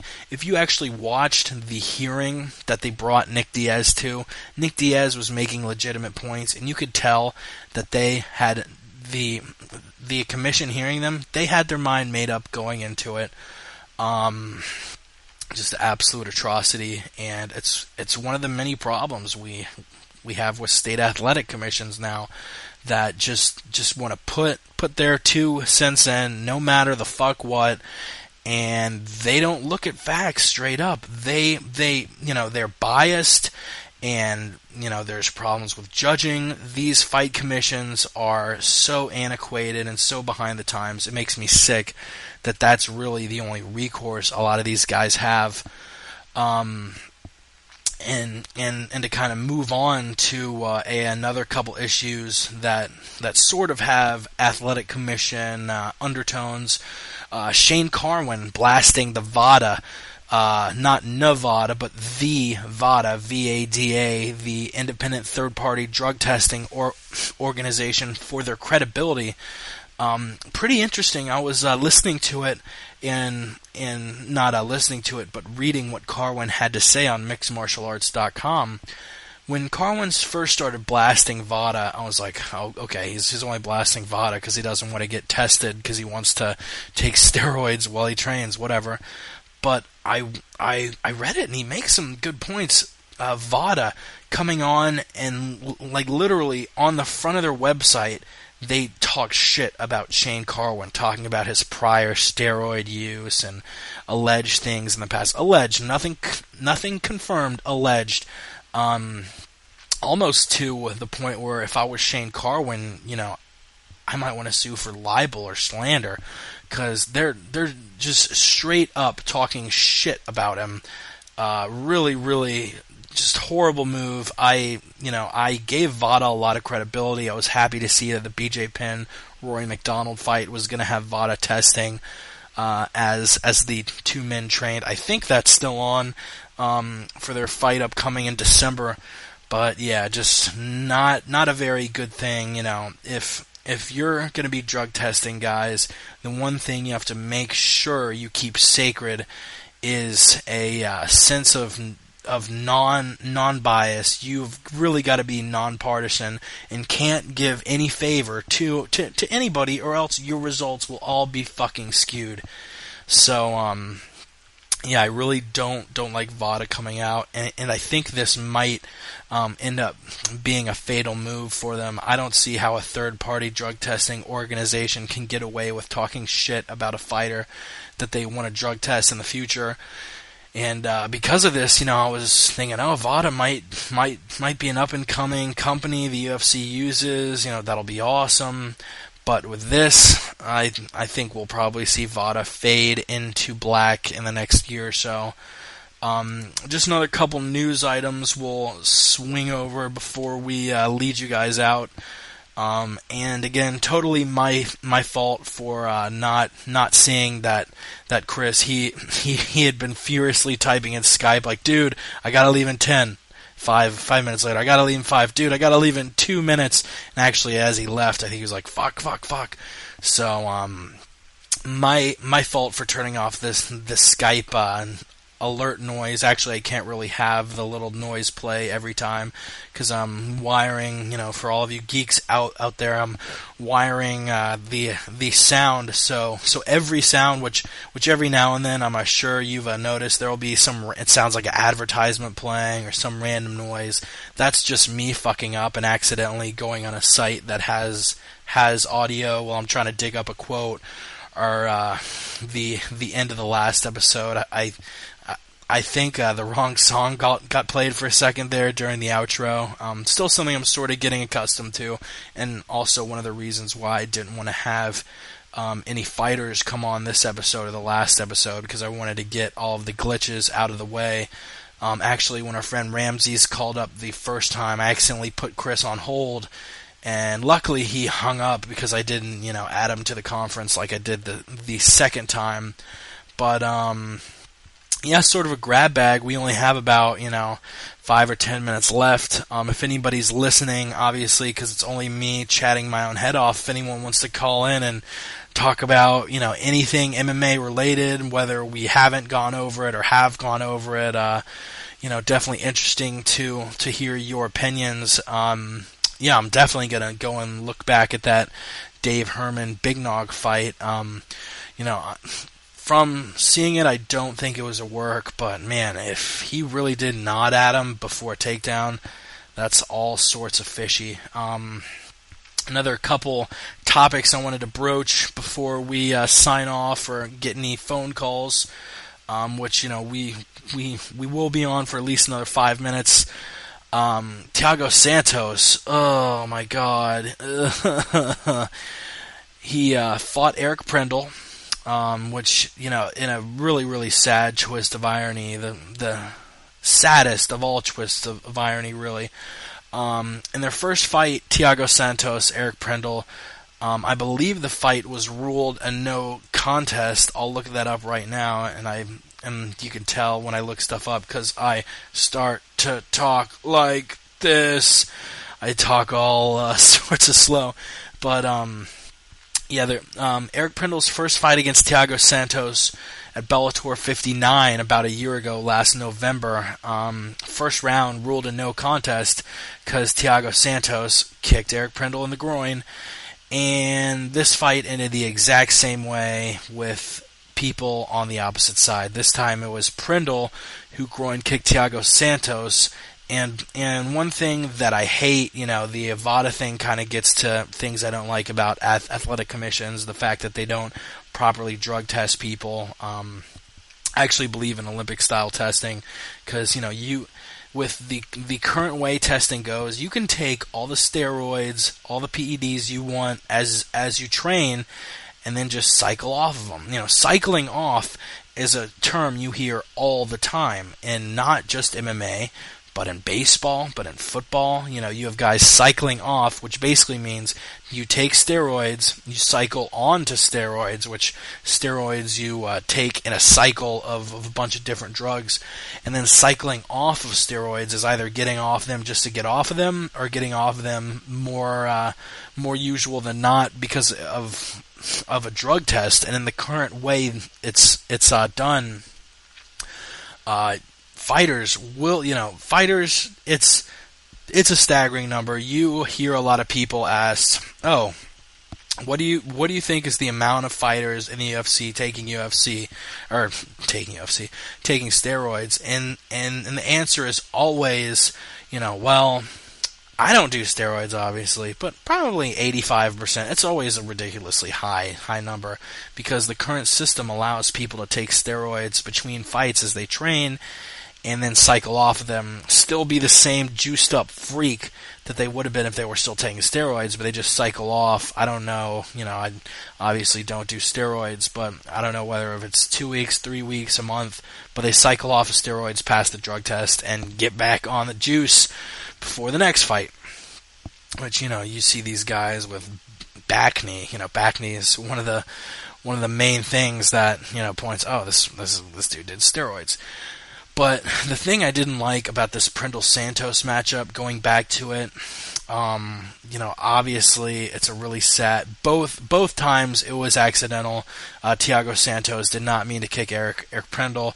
Prindle was not acting in any sort of vengeance. He actually, Santos was on his back waiting for Prindle to attack him, almost a la Fabricio Verdum, almost waving him down like, come on.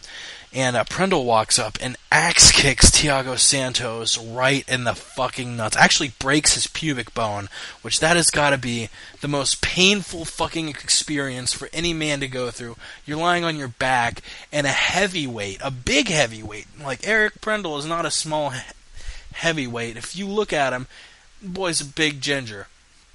Goes up, axe kicks Thiago Santos in the balls, breaks his pubic bone. Just horrible situation all around.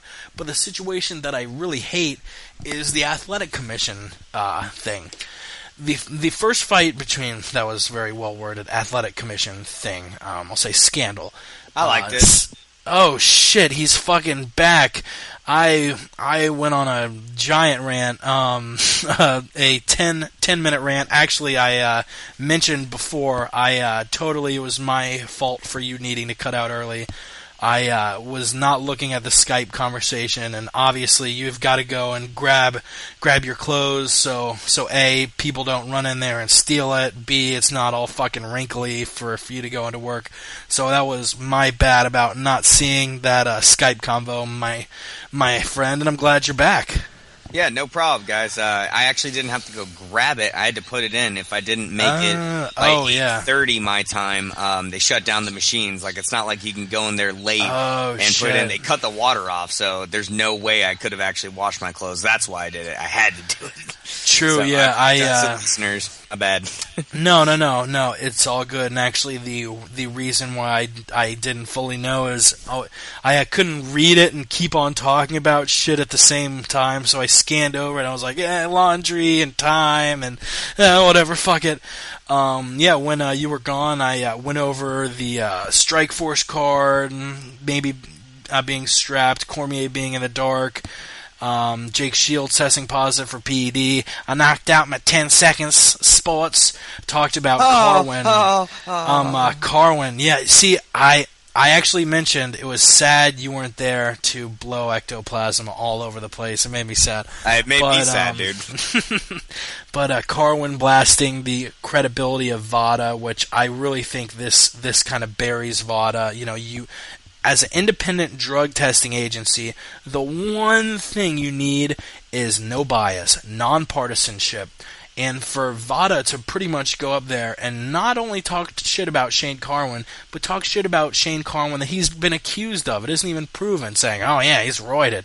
That's extremely fucked up, and I think it's going to be something that hurts VADA very much long term. The thing I was getting to when you got back, I was getting to Thiago Santos versus Eric Prindle, and I broke down how that's got to be a nightmare for a guy. The fact that Prindle actually fought Thiago Santos last November, and it ended the opposite way, with Prindle ending the fight with an illegal groin kick.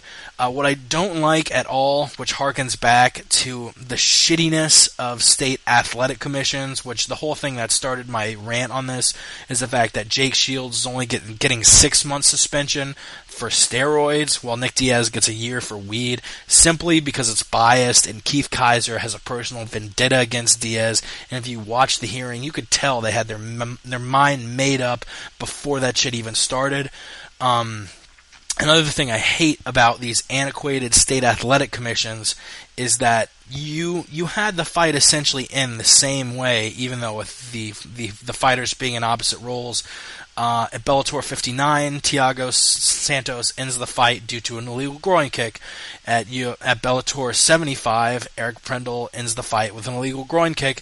But because these state commissions all haven't gotten together and agreed on a set of rules, that first fight is a no contest, and the second fight is ruled a loss for Eric Prindle. So even though they ended the exact same way, if you look at the two fights, Santos has one win, Prindle has one loss, and there's one no contest, which makes absolutely no sense. It doesn't, man. Nobody wins. It's two big guys kicking each other in the junk.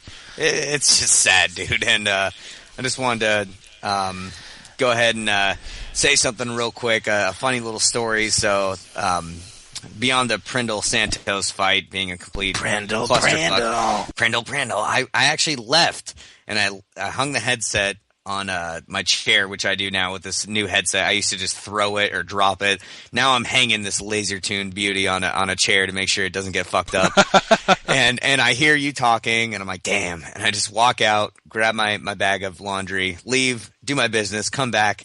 And I walk in, and I don't have my TV on or anything playing, but I hear someone talking, and I walk up to the headset. I'm like, yeah, he's still going. So I just picked it up, dude, and just listened in. That was a fantastic moment, dude. That was crazy. Going strong. I don't know exactly how long I was talking for. It wasn't, it was maybe 10, 15 minutes. Hey, I fucking love to talk. You can ask any of my friends or family. I can talk their fucking head off about anything. So yeah, I was equally pumped when you arrived back. It was sort of weird. I think your apartment may be haunted because I didn't hear much, but I would hear like a small small little noises. I don't know if you have a cat. The cat probably jumped up on the chair and was trying to listen to the MMA podcast. No, it's too neurotic. It never comes in my room. This is the forbidden sacred zone, so it definitely was a ghost. I hate neurotic cats. I had the most skittish cat for a long time, and it was a little bitch. Literally, we never physically harmed it, but we would scare the fuck out of it. Like if it came around a corner, we'd be like, ah! It'd leap back and run away. And it was kind of funny because it was so skittish you could scare it doing anything. But when we finally moved out, I think we gave the cat to my uncle or something. He was under the bed, and we lifted up the bed to literally scoop him out. And it was the weirdest thing, because I'd known him my entire childhood as this little skittish cat, and I probably pet it like twice. Like, it never liked to be pet or anything. My uncle fucking hated it too. But we lift up the bed, and it turned from like this little skittish bitch to going like it hissed it was pissed as fuck. I was like, damn, Mother Nature is a bitch. But, yeah, skittish cats, Prindle Santos too, bullshit, DQ loss. Yeah, definitely. Definitely. In a summation. it is what it is, and, yeah, definitely, how it works. Totes, definitely, yeah, balls. Balls of steel. Let's talk about that Jose Aldo thing. It's not really recent news that he was injured in a motorcycle accident. It happened 3 weeks ago, but it was sort of interesting in what Dana had to say about it. It's like, get a car, you cheap bastard, and it makes a lot of sense. I mean, come on, do we need to see was it Frank Mir or Brandon Vera who got in the motorcycle accident? Wow. That was definitely Frank Mir. Yeah, I thought it was Mir, but like I was thinking like, but Vera fell off the map after that too. Like, yeah, Mir getting in that horrible motorcycle accident. And, you know, actually beat Frank Mir at UFC 65, and then somehow because of a contract issue, didn't fight till UFC 77, where he fought Tim Sylvia for a number one contender fight. Sylvia went on to face Minotauro at UFC 81 for the interim heavyweight strap. So Brandon Vera didn't get in an accident. He just had an accident because he pooped. He was worth more than he was, and he fought the UFC, and ultimately has never looked good since. Yeah, rarely do fighters go toe to toe with Dana and win. And I'm you know, knowing your freakish computer Rain Man brain, I'm sure all of that was from memory and not reading it off a. Dude, I rarely read. You'll hear me. I can't even read. Dude, you'll hear me every podcast go. And what was that dude's name? I can't remember because I'm not looking it up because I don't care enough to do it. I have like 17 tabs up. Well, looks like Anderson Silva won at 4 minutes and 40 seconds of the first round. Yeah, every single thing that I bring up on the podcast is off the top of my head. It's incredible. It's Rain Man-esque. Rain Man-esque, which is a good thing, to be honest. But, yeah, Dana says, get a card, you cheap bastard, and it kind of plays into the fact that in the future, the UFC said they're going to write into contracts things that pretty much say these fighters can't do dangerous things in the off-season, which you have the same sort of thing in football, basketball. Players sign contracts, and if they get injured doing something dangerous like motorcycling, like, you know, Donald Cerrone is a pro wakeboarder, if he got injured doing that, they have the contractual right to cut you. Bring in the milk. Bring in the milk. Come in with the milk. Come in with the milk.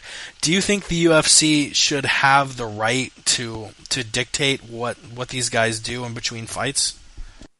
I absolutely do not. I think if you have a job and you go in there and you do your job and you're cognizant and you have a good performance, then everything outside of your job should be, you know, it should be your time. It is your time. If you go in and you clock in and you're doing a wonderful, you know, you put in good performances at work, I think everything outside of that should be null and void. The only thing that I have to say is that in the world of social media, if you're working for a company and you list that company as your employer and then you go on Twitter and you have pictures of you smoking a blunt or, you know, fucking a Thai hooker, obviously pooping out of your butt. Exactly. Obviously that is a little ridiculous and should be frowned upon. But if you want to go out there and you want to do, you know, these crazy things, then that's on you. If you get injured and or killed or, you know, disfigured, then you're not going to be working for that company anymore, and it shouldn't matter. So I think that's my point. I actually side on the opposite way of the fence. You know, jobs where I definitely didn't smoke weed while you were talking there, because that'd be a bad thing to do. Yeah, I know you don't. It's illegal in Illinois, so you can't do that, and I didn't just do that.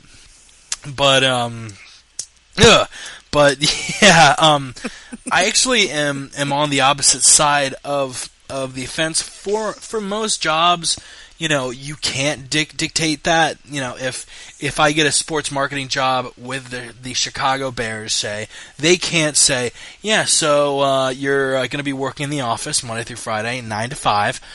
You can't do anything fun outside of work. You can't wakeboard. You can't ride horses. I don't know why that's the second dangerous thing that came to my fucking mind. What the hell? You know, you can't go in Peruvian go-kart races, etc., etc., etc. But with a sports company, you know, the UFC makes their money off these guys' ability to be at their physical prime, and we see it over and over. I don't think guys should be punished for injuries that happen in training, which honestly, that's kind of a loophole a lot of guys could get out of. Say fucking Donald Cerrone, say he signs a contract that says he can't do anything dangerous, tears his ACL, bull riding, wakeboarding. He does a lot of shit outside of the UFC.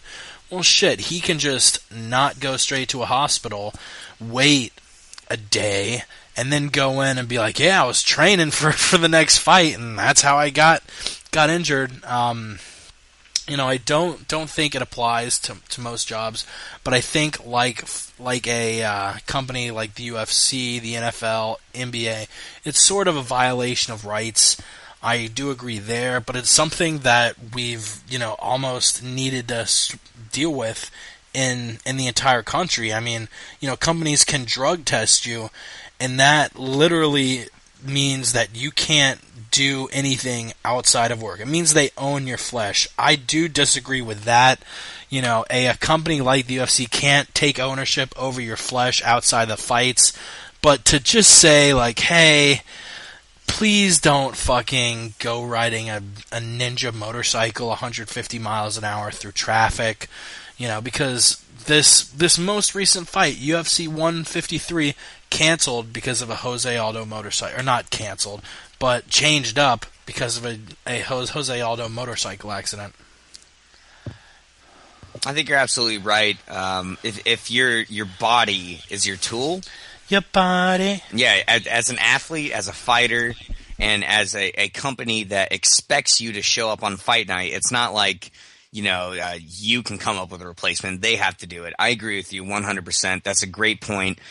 I think there should be a middle ground between what you're saying and what I'm saying. I think a company shouldn't dictate what you do in your free time, but maybe there can be some kind of sensible middle ground. Exactly, and I don't really know what that middle ground would be, but it looks like the UFC is gonna go ahead and make that move, like the other big sports promotions have done, and shut it down as far as things you can and cannot do in between fights. You have anything else to add in before we bid our beautiful?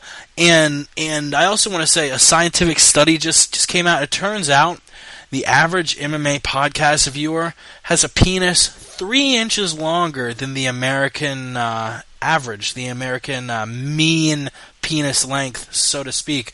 So congrats to our viewers for having large penises, girthy, especially, well, not necessarily large, especially girthy, larger, like 3 inches, larger, longer, so stronger, faster, girthier, stronger. I really want to applaud all of our listeners for having big penises.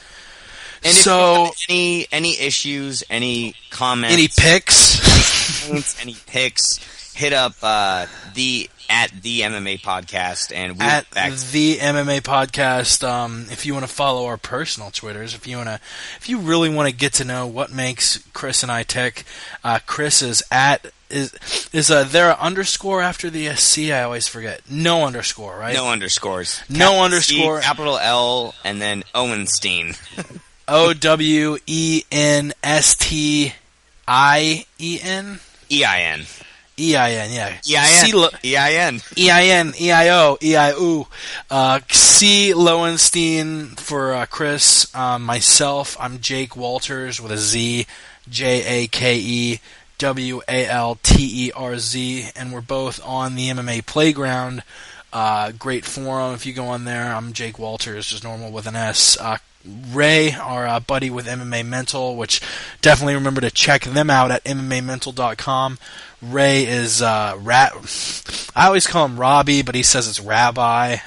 RABI. I don't fucking know. And our buddy P Money is P Money. So yeah, shout out to our girthy, strong, lengthy listeners. You guys really are the best. And if you're listening to us on YouTube, fucking comment. I look at every single one of those comments, and I am shocked, because YouTube is known as like a cesspool for horrible comments. We get decent comments, bro. We get like really decent comments, really positive comments. So subscribe, listen to us on YouTube if you haven't yet. And yeah, we are cunts, but not on the air. So shout out to our listeners. MMA Mental, they drop a new episode on iTunes every Wednesday, like us, but unlike them, we're a live podcast. We take callers, and we air every Wednesday at 9 p.m. Eastern, 6 p.m. Pacific. The link to catch us live is ustream.tv/channel/the MMA Podcast, all one word.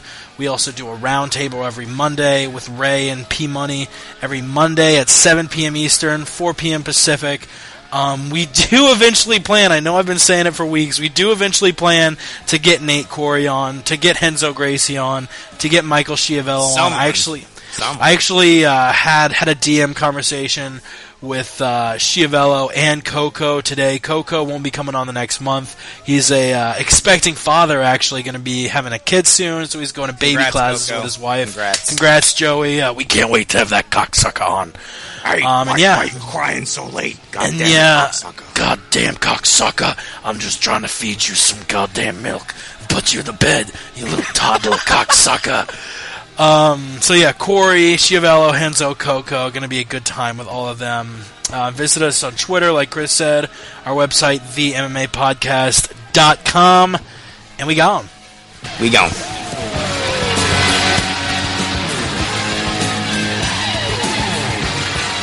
See you in hell.